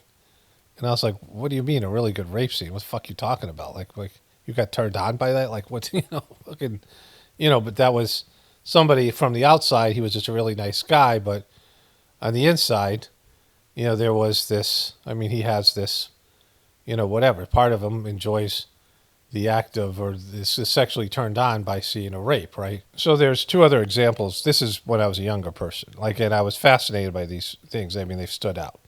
So I dated this woman, and she was just a nightmare. Her family was all fucked up, right? And she came from a family of alcoholics. And we were towards the end of our relationship, and she was kind of torturing me, and, I was eager to get out of the relationship. And maybe we had broken up. It was like, around that, right before when we had broken up. And there was a couple there. There was a guy who was like 35, and he looked like the animal character on the Muppets. He had this long hair and a weird long mustache. And he was like 6'5", and he was kind of funny but weird. He was dating this girl he was like from Chicago. I was in Atlanta. And so my girlfriend at the time was from South Carolina, and so we were all different cultures, different people, and this guy was from Chicago and kind of cynical. He was dating this 18-year-old girl who had she was like 5 feet and had a really high voice, and she was aggressive and used to run him down and tell him what a piece of shit he was. It was like kind of whatever. And at some point he was flirting with or coming on to some girls. And I told my ex-girlfriend about it. I was like, he was saying these things to these girls or whatever. And she goes, "Wow, you have power over them now." These were just people we work with. We weren't friends or whatever. I was like, "What the fuck are you talking about, right?" And she goes, "Well, you could break that little girl's heart. You have all this information you could use against them. And you could break up their relationship, and you could hurt that little girl." And I'm like, why would I want to do that? Like, that's the opposite of what I would want to do. Like, I don't want to get fucking involved at all, right? Like, it's none of my fucking business, and I certainly don't want to inflict pain. I mean, if I was going to, maybe protect the girl to some extent and, felt some obligation to do that, that'd be one thing. But the guy wasn't really, he wasn't cheating on her. He was flirting or whatever. And, she probably may or may not know this already and, whatever. But we don't want to get involved. But this ex-girlfriend of mine was, she said her favorite movie one time was Dangerously Liaisons, which I would watch many years later, like 10 years ago. Not watch, I scanned through it. It was a horrible movie, poorly acted. But it was about this French woman, and she was really manipulating all these people's lives. And my ex-girlfriend said, the character at the end of the movie, she's just ruined all these people's lives. And she's walking through, like it's a dressed up ball or something. She's walking through the procession, and she's just looking around and with all this power, and she's just, destroyed all these people's lives, manipulated all these people, broken hearts, and done all these damage. And she said it was like an inspiration for her. And I'm like, well, you're fucked. Like, you're fucked up, right? That you think that's a good fucking role model, right? So there's people that have that shit in them that, like, really, that's how they feel about, they really like to inflict pain on other people. And I recognize, people who, if you fall in love with somebody like that, you're in love with them, and you're just in it like you're thinking that it's a reciprocal type situation, and the person's using your love to hurt you, right? By doing things to provoke you or doing things to hurt you, and then feeling powerful in that moment that they could do that because they're not incapable of feeling love. I mean, sociopathic tendencies. And so then I had this other roommate who was kind of a scumbag. And he was just always cheating on his girlfriends and just these cheaters. And, people who cheat, even if they don't care about the other person, like they don't want to hurt the other person, it's still bad for you. I mean, it's stressful and it's just bad. And you also become more cynical, and then you'll never trust anybody else. Like, because you're a cheater, you think everyone else is a cheater. So it becomes people who do these kind of things. But he was dating this woman who was a dog groomer, and she had a class where she was teaching some students, and he liked one of the girls that she was teaching, and he hit on the girl with his girlfriend's like right over, and he loved doing shit like this, right? He loved doing stuff like that because, he liked the risk and whatever it was because he was like dead inside. And the girl walks right up to his girlfriend and says, your boyfriend just hit on me. And he says, he's telling the story. He gets all excited. He goes, the wheels start turning. Like he got all nervous and he got, like he had an emotional reaction. And he said, like, I got all nervous and, I was like, then the wheels start turning. He gets all excited. Like it's like he's getting off on it. That he was able, and he says to his girlfriend, he saw that earlier on that she had corrected this girl in a way that was maybe a little bit disrespectful. And he said that it must have been that reason. And the girl just made it up because of that, right? And now his girlfriend didn't know what to believe, and he got away with it. They broke up shortly after that anyway. But he was, he was really into being able to lie, like being able to manipulate the situation, get off of it, get out of it. So people have weird shit inside of them. And working as a counselor and just getting better and better at reading people, doing being a preceptor in Sage-Marg, I've seen it over and over again. Like it's just, people have all these idiosyncratic things, wounds that they've buried deep inside themselves, and abuse and trauma, and then just things that perversions and things that are far away from just normal healthy human interaction. And a lot of people have shit where they get off on having power over other people, hurting other people, manipulating other people, and they fantasize about these kind of things. And Donald Trump is clearly one of those people, like he just is. And he doesn't hide it. He's been talking about it for years, ever since before he was on The Apprentice. He went and bragged in these interviews, and why would you vote for a guy who, and I'm not saying you should vote for the other person. Like that's your own bullshit fucking excuse. You don't have to vote for anybody. But why would you vote for a guy who said he could walk up to a woman and grab her by the pussy? Like why would anybody vote for him? Why would any woman vote for that guy? Right? Like that guy is a bad person. That's what fucking, predatory men say, men that should be in jail. And, that's him bragging about something, but he probably has acted on it. And there's been many women who have come forward who are saying he has. And you don't believe any of them because they're, you hate Democrats so much? So, I mean, the Trumpers get everything they deserve because this guy's a piece of shit. And he's been a piece of shit long before he ran for president. And he's Jeffrey Epstein's best bud. And he wasn't ever hiding any of these things. And even now he's not hiding it. He just lies about it because he knows that some people will believe it.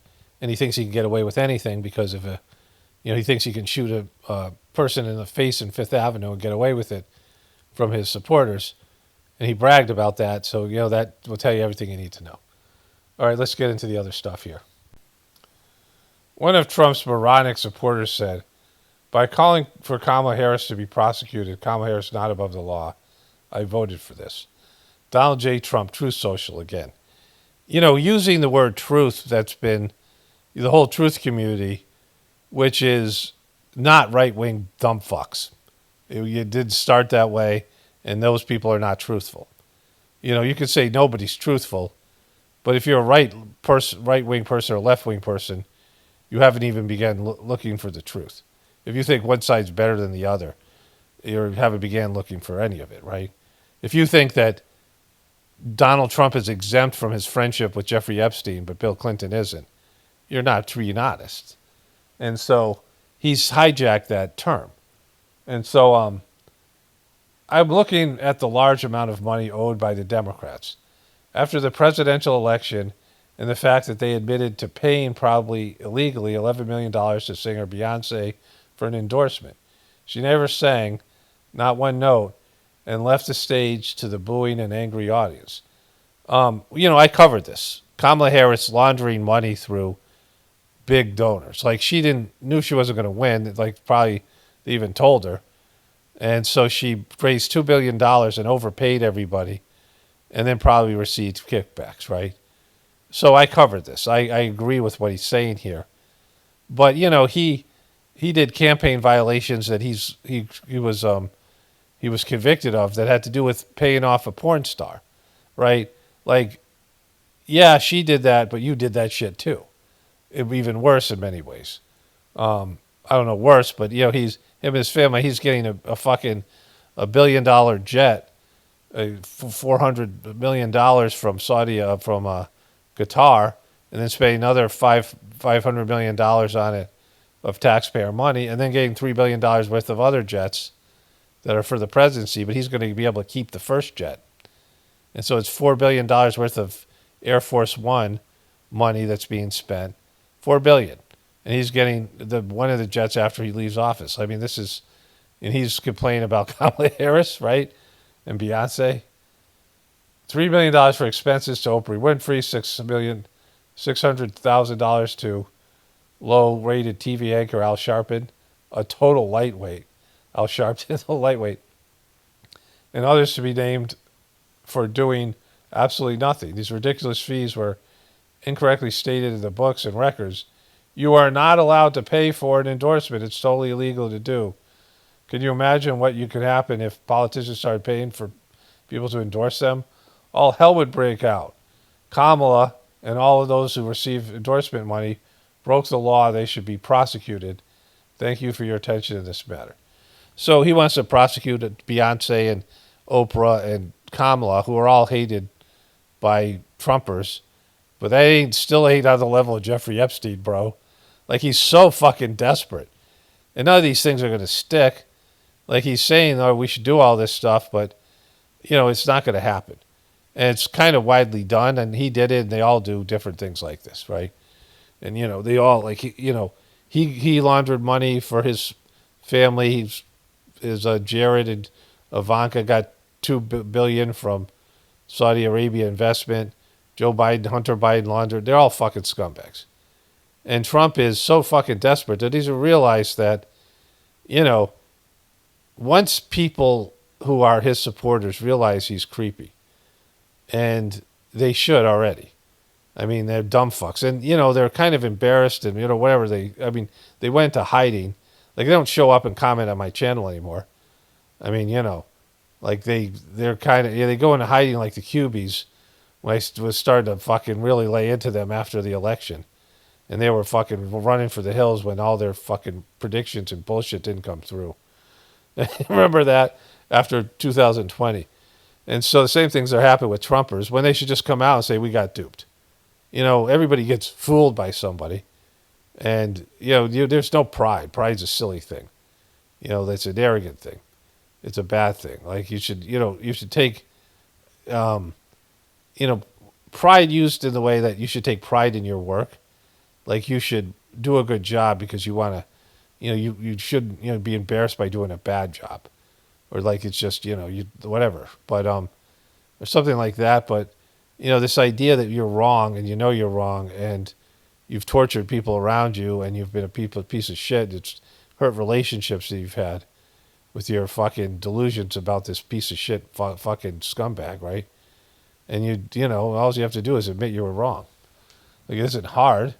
Everybody, I mean, we were all wrong. There's things that Donald Trump is emerging here. It's always worse than I thought. Like, I'm never completely right. There's no way to know everything, right? So I might be, like, people say, oh, you predicted this before. And I'm like, no, I didn't. Like, I kind of saw this could happen, but I didn't know exactly. Like, there's no way you're going to be 100% right. And, people are going to confuse you, or you're not going to be mature enough or take advantage of you or whatever. You're going to have some wishful thinking. Everybody has that, right? We all get duped by people in our life. We all have people who, and then even after we see things, we get trapped. I mean, my first marriage was something like that, right? I didn't feel like I had a way out of it. I felt like, the things happened where, I've talked about this extensively in the Journey series, where I felt like, I couldn't get out of it. And there was times that I wanted to early on, and I was stuck in it, right? And then I had to delude myself or ignore the bad situation because you're just in a bad situation you can't get out of. And people manipulate you and do whatever. And so it happens to everybody. We all have our moments of being a dumb fuck, but, just at this point, everyone should know Donald Trump is a piece of shit. And then, not in a way that it's hard to even think about the effects of his going full Trump now in his second term. It was kind of funny. Thank you for this attention to this matter. So the title of this video is GOP strategists, Republicans tying themselves into knots over Epstein fallout. Now, he owns golf courses all over the world, and certainly in America. And he owns one in Scotland, right? And he buys these golf courses, and he has another way of his... I mean, he's just, he's that guy, right? But here...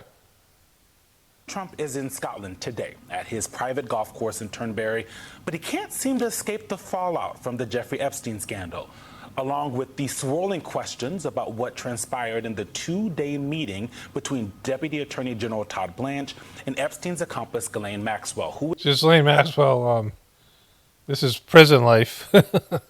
was serving a 20-year sentence for sex trafficking. Blanche provided no information after their meetings concluded. But a senior administration official has confirmed to NBC News that Maxwell was granted limited immunity by the Justice Department. The immunity allowed her to answer questions without fear. Okay, so I just want to get to the title of this video. GOP strategists, Republicans tying themselves into knots over Epstein fallout. Now, to some extent, they care about how the public feels. But that is not like it used to be. Like, if the public opinion went south on you to such an extent, you would be pressured to leave your party, to step down. If you had a scandal, that's how it was when I grew up.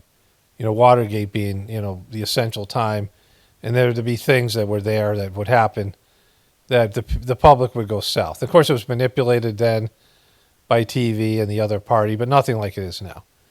But now, after Bill Clinton got away with cheating on his wife in the Oval Office with an 18-year-old intern, everyone realized that you could get away with shit. And each president has gotten away with more stuff than the previous guy, and Trump is probably the king of that, because he's always a guy who pushes the limits and is flirting with the letter of the law. And so, they're not, he's not going to jail. He's not going to be impeached. I'd be shocked, just like any other time, because he's their asset.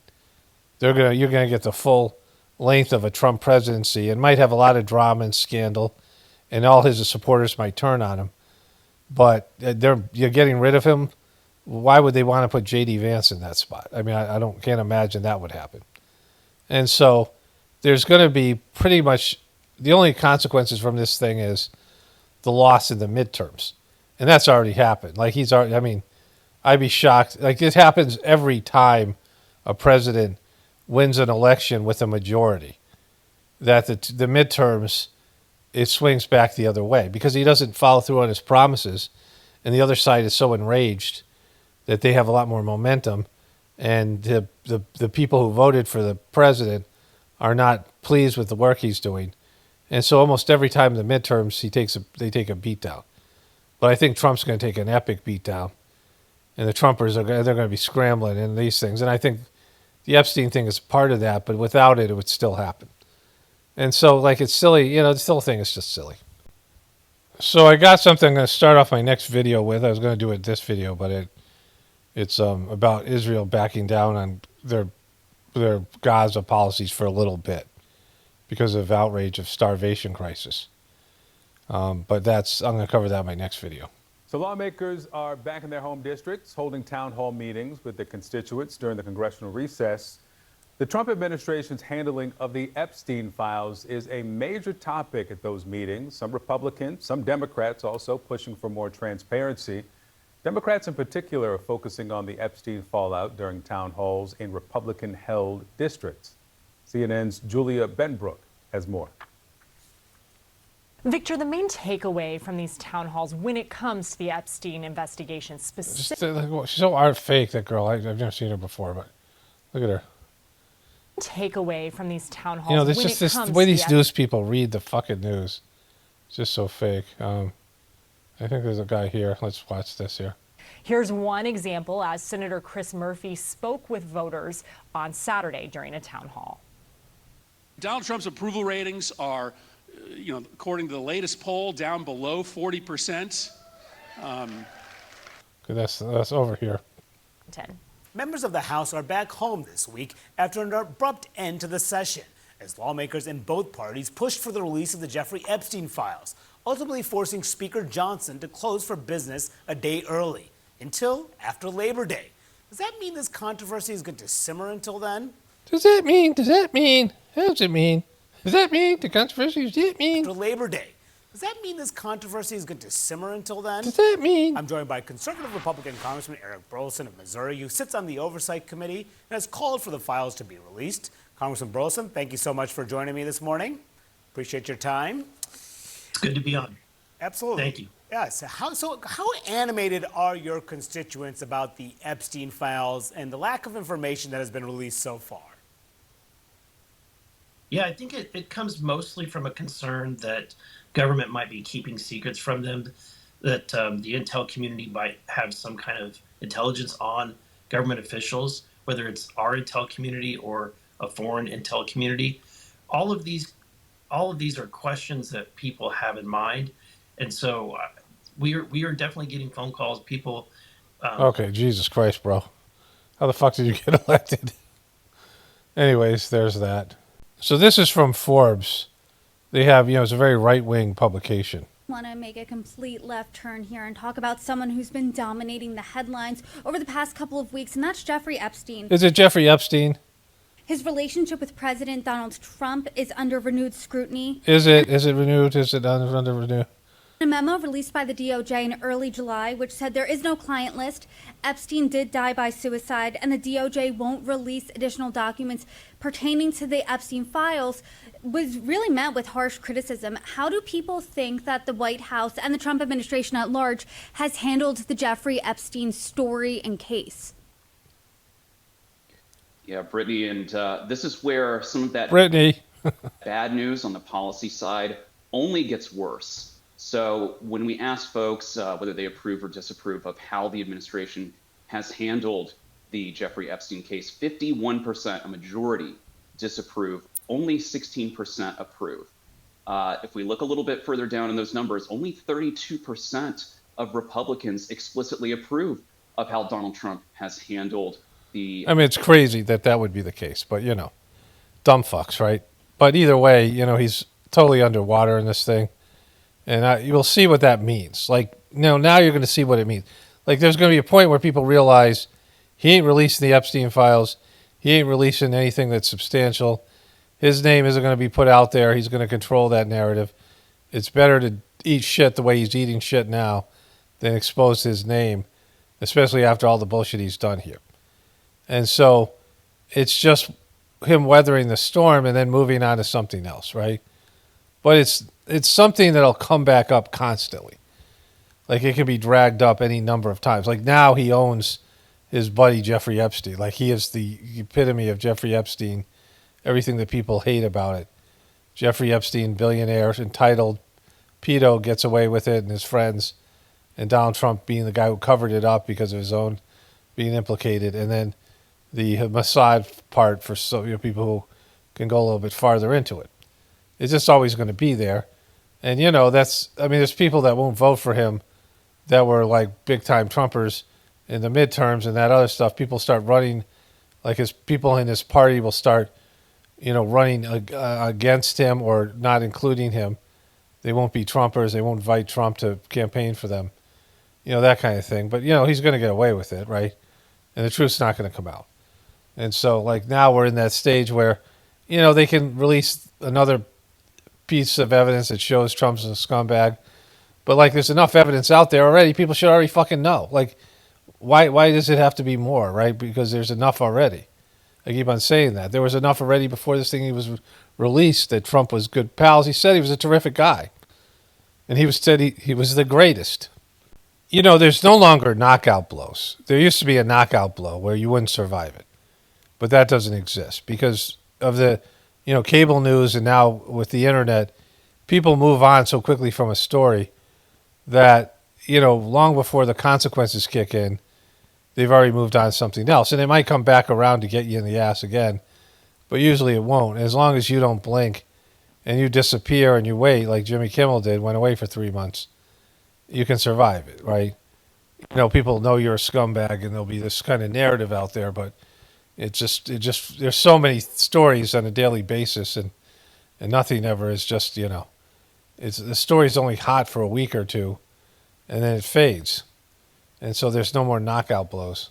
Let me move on to Ghislaine Maxwell. As you know, Mr. Speaker, the Deputy Attorney General spent 2 days interviewing her. She, of course, has been convicted of grooming, recruiting, abusing young teenage girls, along with Jeffrey Epstein.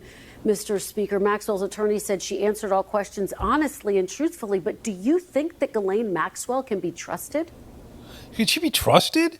Could you trust this groomer and abuser of women and girls? A guy, Jeffrey Epstein's bestie. Could you be trusted?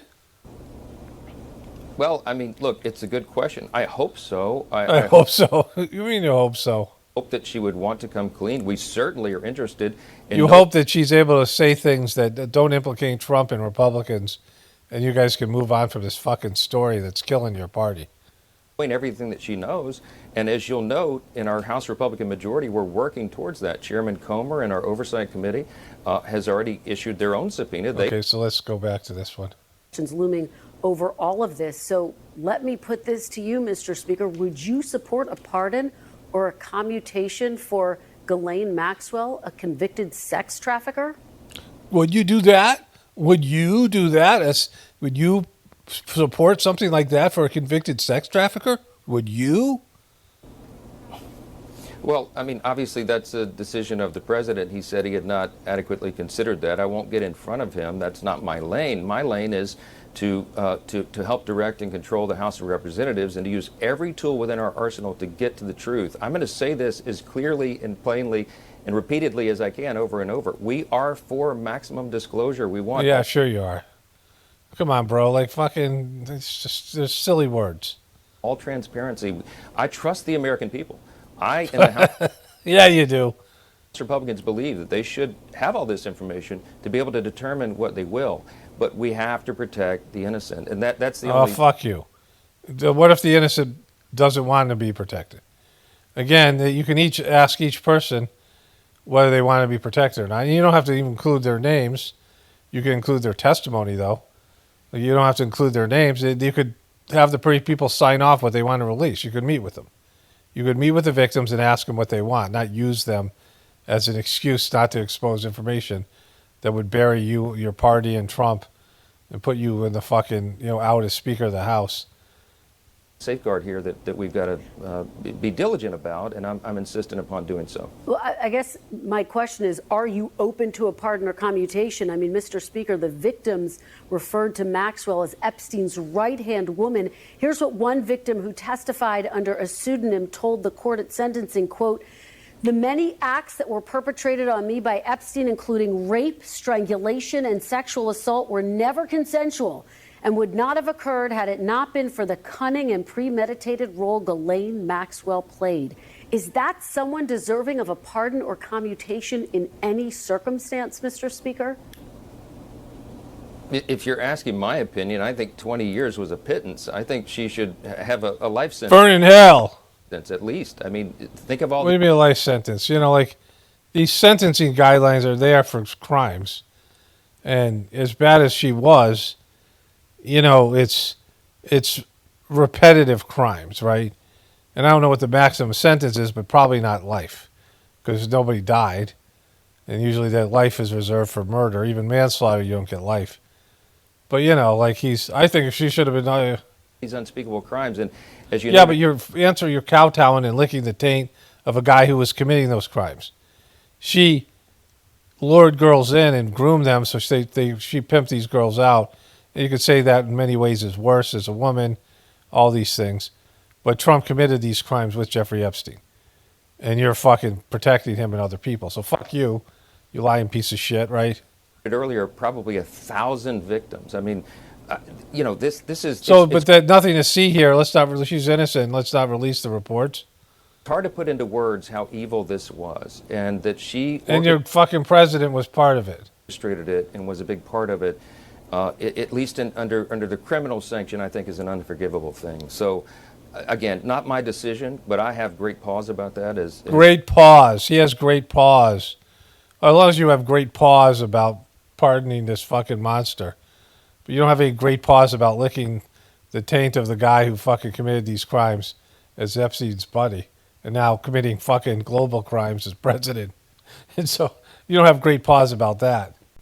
I feel really betrayed, and I feel really, really angry. We have a president who tells us to move on from Epstein because it doesn't matter. Are you guys still talking about this seriously? And yet he still talks about the 2020 election fraud. This is the ultimate betrayal, Carl. How does Trump survive when half of them says, you know what, bud, you're like every other president? These Epstein files, we were told that there was going to be released. There was this client list that was going to be released. And the fact... Like, these are dumb fucks because, you know, the evidence without him releasing the files or even commenting about Epstein, if you just look at the kind of person Trump is, like, you can't see Trump for what he is. Like, how delusional are you to not see that?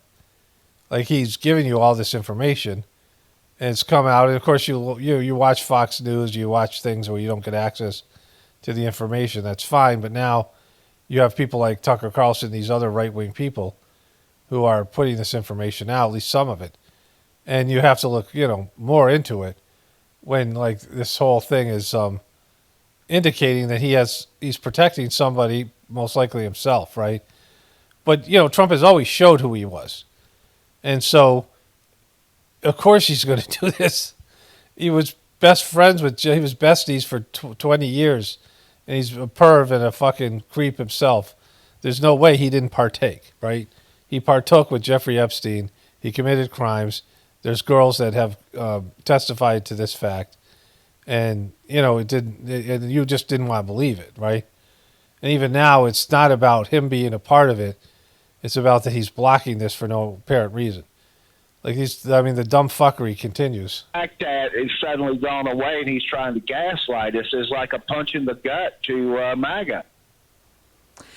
This is how all Trump's relationships end when he says, fuck you, I'm more important than you are, and I don't care what you think about me, and I never cared about what you thought in general. So fuck you, I'm done with you. Thanks for the vote. And he never believed in MAGA, and now he's just revealed who he is, and you guys don't fucking get it because you're too delusional in your dumb fuckery to, figure that out. Anyways, I'm getting tired. I got to wrap this one up here. Okay, greetings, brothers and sisters. This is going to be the introductory talk at the beginning of the 207th edition of the Journey series. But you might be listening to this at the end of a video I just completed today. I already made the video, and it's entitled Old Video, Trump Admits to Creeping into Beauty Pageant Dressing Room and Inspecting Naked Teens. Two different types of videos. But in this video, I talked about Trump's wanting to force himself on women and other people. And I want to comment more about that here, and that'll be the talk that you'll hear after this one in the Journey series. So it's kind of reverse order, but it's basically two parts of the same talk. This is post the gathering, Chargie's birthday gathering, and I'm feeling just, a different headspace, a different condition. I'm a little bit, just withdrawn and out of it.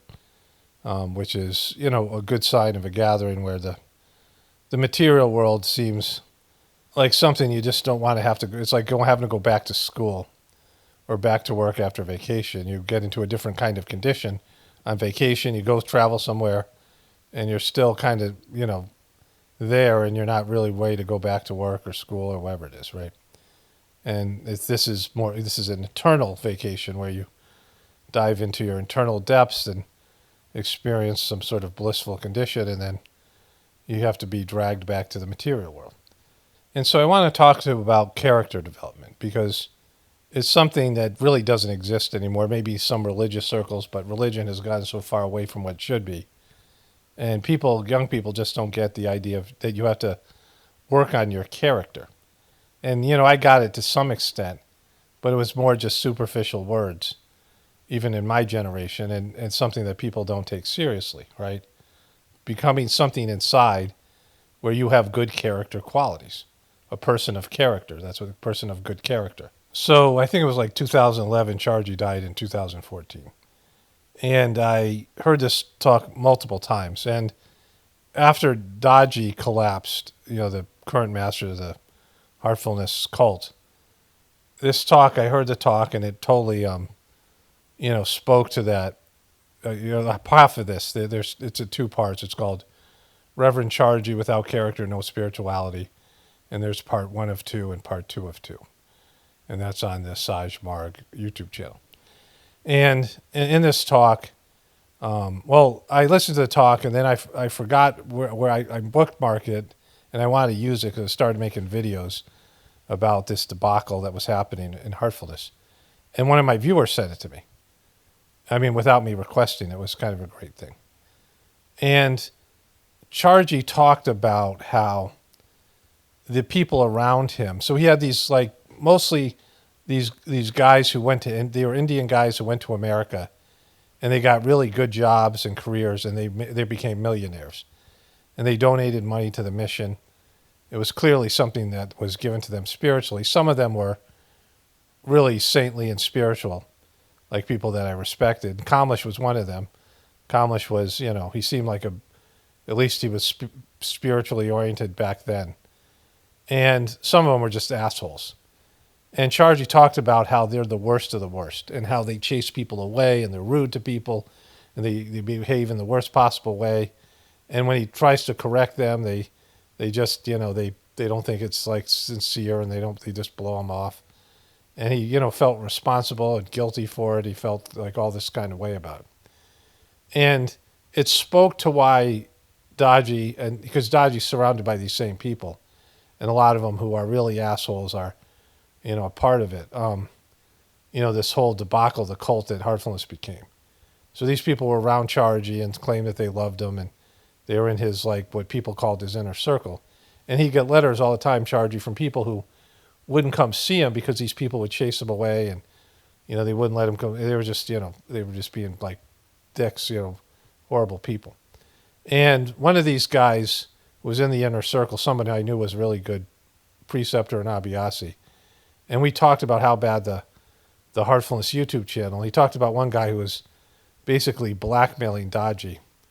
And this guy's a real piece of shit. Now, this guy was introduced to Saj Marg by the guy I was talking to.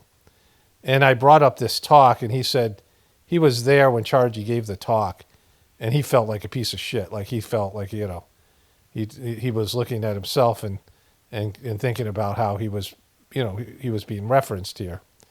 And he said the next morning he went to breakfast with all these other guys, and they were high-fiving and patting each other on the back and laughing. And we're totally, like, oblivious to Chargy's talk. And, the talk is divided into 2 parts. But when I used it, I just used that one part. Of course, I got copyrighted by Heartfulness, so I had to take all those videos down, and I was kind of grateful to do so, because I didn't feel like it was my job to wake up all these people who should be able to see how bad things had gotten, how corrupt it had gotten, because it's real obvious. But I listened to the rest of the talk, and Chargy is talking about some of the fucking poor character behaviors. He's just like, when he was towards the last 2 years of his life, he just started saying shit in a very blunt way.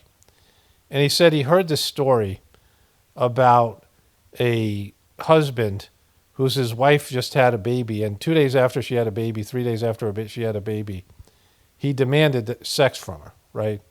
Which anybody, married man, any woman who's had a baby knows that that's just fucked up, right? Like, it's just, a woman's body hasn't recovered from having a baby come out of her.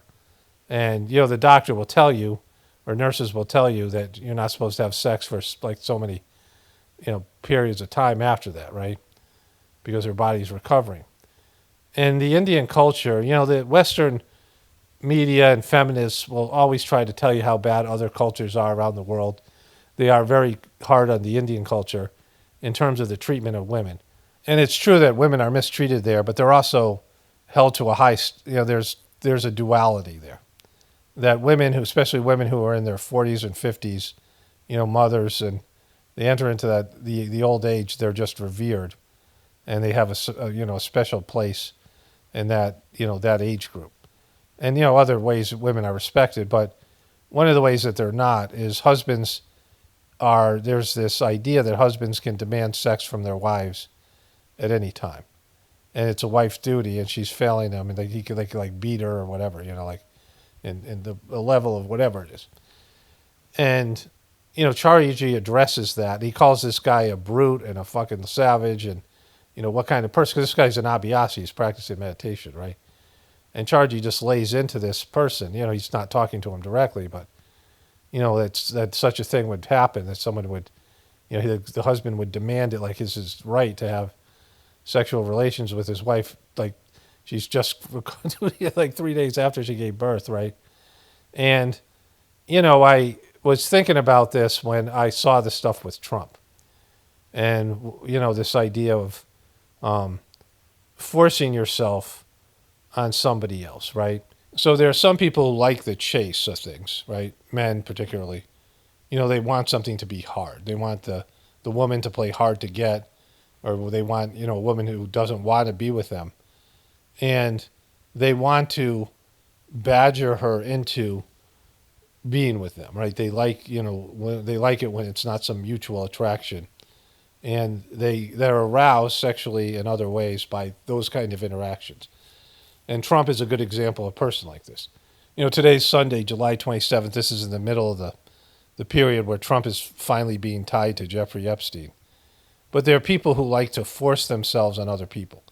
And it isn't just a sexual thing. So for Trump, he loved the art of the deal where he would be able to bully and have leverage over somebody and force them to eat shit and then also kiss his ass afterwards because they had no other choice. And he's done this over and over again. He's done it in politics. He's doing it right now with the tariffs. He's done it with, with women. I mean, he's done it with all these. And he talks about it like he likes it, right? People who get off on making somebody submit to them because they have superior power. And so this is his sexual offending type tendencies. He is excited. He's turned on. He's aroused in, various ways across the board by forcing himself on somebody in one capacity or another. And then making the person bow down to him and lick his taint, right? I call them the taint lickers. And he's done this with all his cabinet members. And I talked about this in the audio coming up, right? But there's something there that he enjoys that. And he certainly likes to do it with women. Women, young women who want nothing to do with him, maybe are grossed out by him. But he'll use his money or leverage or capacity as in this guy when he was the pageant, in terms of the pageant, beauty pageant, which I covered in this, I mentioned earlier, right? But it's something that, people with this tendency, and it can be a small, it could be over small things or it could be over bigger things, and it could be, more intense and it could be more graphic, right? But it's it's something inside someone's personality, where that's how they like to relate to people. There are people who like to force themselves on other people because oftentimes they can't handle rejection. They can't handle a mutually, a situation where the other person has equal power in the relationship. They have equal power to, cast them aside. And the person might say no. They don't want to be vulnerable. So they don't want to leave it up to the other person to want to be with them romantically or in business or as a friend or any of these things. They want to have leverage, right? They want to have some way that they, that the other person doesn't have the power to reject them in some way. And Trump is one of these people. There are people who have, the borderline personality disorder, some of these other diagnoses. And it's just this vulnerability where they, and it's not just that, there's something sadistic in them that they like to force themselves on other people. And so they, the other people are just, bullied and controlled and, are beaten down and don't have anything that they can do about it. Like this young girl who said that Trump would walk into the dressing room with these half-naked teenage girls, and he gave himself permission to do this on Howard Stern. He admitted to doing this. And she couldn't go to anybody because they were all people that work for Trump, and Trump was bullying all of them. He has power over all of them, you know, and all these ways that Trump, you know, will sue people and, you know, will try to punish people that would quit on him, any kind of way that Trump was controlling, right? And so these type of people are the worst leaders and the worst people because nothing they do is mutual. They don't have, you know, they're not doing anything for somebody else in a friendship, right? It's not something where people are choosing to be around them. And if they are choosing to be around them, it's for money or position or some, you know, reason that they, you know, maybe they don't have any other choice. They can't quit their job or whatever reason, right? But mostly they're people who are somehow Trump has the upper hand and he has control over the relationship. You know, and these people are just nothing more than robots, like some kind of robot sex doll or something. You know, these same thing I've been covering in my last video about AI relationships, where people build an AI persona that, you know, in the way that AI will just lavish praise and treat you with respect and all these other things that you won't get from other people. And you have people who, you know, prefer that to something that, you know, where the other person has an opinion and can hurt you and can leave you and can, you know, change their mind about you, any number of things, right? And it's a big weakness of character, something I've never understood. You know, and I've had people like this in my life, and I've seen people like this, you know, I've been around people like this. But, you know, it's not enjoyable when you know the other person is just doing something because you forced them. Like, this is something every parent struggles with. Do you force your kid to apologize even though they're not sorry? Because it's not a real apology, right? I mean, maybe to you or somebody else or whatever. I mean, it's something that you might have to do just because it's something the kid did at school and the school expects an apology or any number of things. Maybe you don't even agree with the school, but you tell your kid you just got to apologize because sometimes you eat shit. You know, you acted up, you did something, maybe, you know, you weren't 100% right and you just have to, you know, you have to do it. But, you know, I've never understood why people enjoy that fake, you know, making people fake things. If they don't really want to be around with you, why would you want to be around them? If they don't really want to be with you sexually or any other way, why would you want to be with them, right? Why would you want to force that? Why would you want to try to wear them down and impose your will in some way? Like, it's just, you know, it's a foreign thing to me. Like, I don't understand what you get out of that. Because, you know, as soon as somebody doesn't want to be around you or you don't want to be around somebody else, it's suffocating for both people. You know, if you're talking to somebody and there's no flow to the conversation, you both want to get out of there as quickly as possible, right? And I don't know why anybody would linger. You know, it just makes no fucking sense to me. You know, the best times you have is when you're with people that all want to be with each other and they want to hang out and they want to, you know, whatever, a relationship, sexual relationship or whatever it might be, is when you're both mutually there and you want to be there and you have affection and you know, positive feelings about being with the other people and spending time with them and, you know, whatever capacity. You know, if there's one person who's bitching and complaining, you're like, get the fuck out of here. You're wrecking the mood for everybody else, right? Like, if you don't want to be here and you don't want to do this, you know, or you go on trips, and this used to happen with my ex and my daughter, and you're with some people who, you know, certainly when I worked in treatment centers, they can't hold it together. They're just going to they're going to spaz out. They're going to fucking flip out. They're going to have some kind of a emotional breakdown. Like, you can't go on an outing. You can't go on you know, go to the beach or go to a park or do anything without them spazzing the fuck out and just wrecking the mood for everybody else, right? You know, my daughter used to cut herself. My ex used to freak out psychologically and just like, and you never know what's going to come. And you know it's coming. Like, if it doesn't happen this time, it'll happen the next time. But, you know, people get hardwired and messed up in some way, and then they don't really understand that they're fucked up. Like, they were taught this by their parents, or they came into this life with something like this, and they never really they think this is the appropriate way to deal with people. And they think everybody else is like this. So they don't see a situation where they can have a, you know, relationship with other people where it's mutually agreed upon and both people are there based on choice, which is, you know, by the far the right way to do things, right? It's the best way to do things. You know, in the Sajmark tradition, force is like never to be used, right? And using some kind of, you know, invoking some privilege like that married man in India who's forcing his wife to have sex 2 days after she's given birth or whatever, 3 days after she's given birth, because it's his right, his duty, you know, under some fucking bullshit cultural thing that doesn't really exist, right? It's just some fucking bullshit thing, right? And that she's, you know, because he's married her, he has that fucking privilege.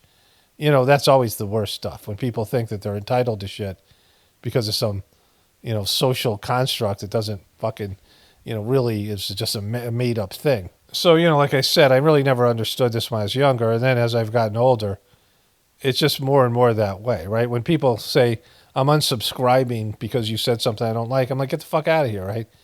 Like, I'm not, you know, why would you be here? And then the people who leave shitty comments and then just stick around trying to fucking, you know, I don't know, like hurt my feelings or whatever it is. But, you know, continuously sticking around after they claim that they hate me and the content or whatever. They don't like me or they don't like this or that. And I'm like, well, just leave. Like, just, you don't have to watch the videos. I mean, why would you? Like, why would you? Like, it makes no sense to me that you would watch the videos and that you would leave these comments that I say, you know, I'm not open to. I don't want them. I'm not here for you to dump your crap on me, your miserable fucking life or whatever. But, you know, you get that. Like, people, you know, they want to force you. They want to, you know, using manipulative behaviors by saying they're going to unsubscribe or I'm going to lose all my subscribers and because I'm saying something they don't want to hear, right? And it's obvious that my opinions provoke anger in them and make them feel bad. And so just don't listen. Either I'm right and you're getting something out of the videos and it's helping you to change, and then that's, you know, then you should be grateful that I'm confronting some bullshit thing that you believe in, some fucking self-delusion that you have. Or it's just wrong and there's no, you know, you're just getting angry for no reason because I'm not even saying these things on a personal level. You know, like, because I went through this on my own. You know, when I was doing the practice, I recognized I had some behaviors that hurt people's feelings. You know, I was blunt and I would say things, you know, not just blunt, but just say mean shit. Like I did this my whole life. And partially it's because I grew up in a family and part of the country in Connecticut where people are just fucking rude and blunt and say fucking shit, right? They just say it. But when I interacted with other people that didn't grow up in those areas and didn't grow up with a family like mine, and I could feel I hurt their feelings. Like I could feel it in myself when I would say something that would cross a line and hurt their feelings. And when I was younger, I didn't care, but it felt bad. And then when I started doing Saj Marg, it makes you more sensitive. You know, when you hurt somebody else's heart, you can totally feel it. And you know, and then, you know, and it's not always that you're wrong, but you could have said it in a nicer way, or you could have, you know, whatever it might be. And when I can feel it, I'm like, you know, I could have done that differently, right? I work to being, you know, less of an asshole in some of these things because, you know, people write to me, like there was a recent comment, person said that, how can I pretend to be spiritual if I'm swearing? And, you know, other people have talked to me about the mocking. And, you know, there's a period of time where I was working on the swearing. In fact, there's times when YouTube was making it, you know, they had a demonetization policy if you swore too much in your videos and some of the things, and I just stopped doing it. And remember, I did this boop, which is kind of funny. But there was a time where I recognized these behaviors, mocking people and, you know, some of these other things, as not being higher developed behaviors, not being spiritual behaviors. And I worked on them. And, you know, some of it was artificial. Some of it was me, you know. I mean, I was trying to be nicer and more, you know, kinder. And it wasn't, you know, I mean, I can be that way naturally. But when it's forced and artificial, it, you know, it's posing a little bit. And I didn't want to act like a spiritual person, you know, the way people think a spiritual person should act just because other people needed that. But I saw that, you know, some of these behaviors were, you know, this was me working on my character. But when I started doing the YouTube channel, it became obvious that I was going to need to use my mocking behaviors because it's just, there's no other way to for me to deal with bullshit Hollywood stuff and bullshit politics because it's just so fucked up, right? And I could be really serious about it, which is heavier than mocking. Like if I make jokes about it, it's lighter. the mocking is lighter, and lighter is always better. And so, and then also I need some defenses and some, way of expressing myself about this cesspool that I find myself in. And I'm meeting people where they're at, people who aren't aware of their spiritual nature, but might have some potential to be able to meditate and be able to connect to the divinity within them. But they wouldn't be able to find out about it in any other way because they're not consciously aware of their spiritual side or their spiritual nature. So I'm doing a service by diving into the cesspit that I, for the most part find uninteresting. And mocking is what I need to do, right? So, I'm not saying it's a positive spiritual quality, but it's necessary for my work and my job here, right? And so everyone has to confront these behaviors, and sometimes it's something that you need to get rid of, you need to move on from. And people know when they're doing wrong. That's the other thing. And just because other people are doing it or, it's socially acceptable or you get applauded by it, everyone in a sense knows what they're doing is wrong. And then like Donald Trump saying, that he, when he was Jeffrey Epstein, asked him why he slept with so many married women, he said it's because it's so wrong. And enjoying doing things wrong, doing things that are against the rules, that are socially unacceptable. And you see he's clearly that kind of person, right? And so this is a lack of working on your character and seeing the things that you need to change and changing them, which is pretty much our big work here more than anything else. It's not accomplishing anything. It's not, getting a degree or making a lot of money or, being successful at this or that, the other thing. It's seeing the things that aren't a part of your spiritual journey. I mean, there's something you have to get rid of. They're hurting your spiritual journey. They're not a part of your pure essence. And see these things for what they are and cast them off, get rid of them. I mean, that's something everyone has to do. And most people aren't even trying that, right? They're not working on it. And so, sometimes, like I said, maybe you need some of these qualities, but you have to see them for what they are. Not lie about them, not make them okay or make them better than they are or justify them. It's like a tool you pick up for certain, whatever it is, like the job I do. Mocking is like a thing I pick up like a tool and I use it, in whatever capacity I use it in the videos. But it's something that you have to realize it's not who you are. And, when you don't need it anymore, you put it down and you never pick it up again, right? And so, and everybody's supposed to look at life that way. But people don't, because people just want to look at other people and say how much they have to change. And that's why people are lonely and miserable, because they, aren't willing to work on what's inside of them and make themselves into somebody that, is good for somebody else, right? Master Chargy said this brilliant thing one time where he was talking about relationships, and he said he gets complaints, letters all the time from people saying their spouse isn't providing them with marital bliss. He's paraphrasing, the spouse isn't, making them happy or providing them with, marital bliss. And he goes, have you been given bliss? Are you giving bliss, right? Are you giving bliss? Are you providing bliss for your spouse, right? Like, how can you ask for bliss when you're not willing to provide it? Why do you think, this is how people think about their relationships.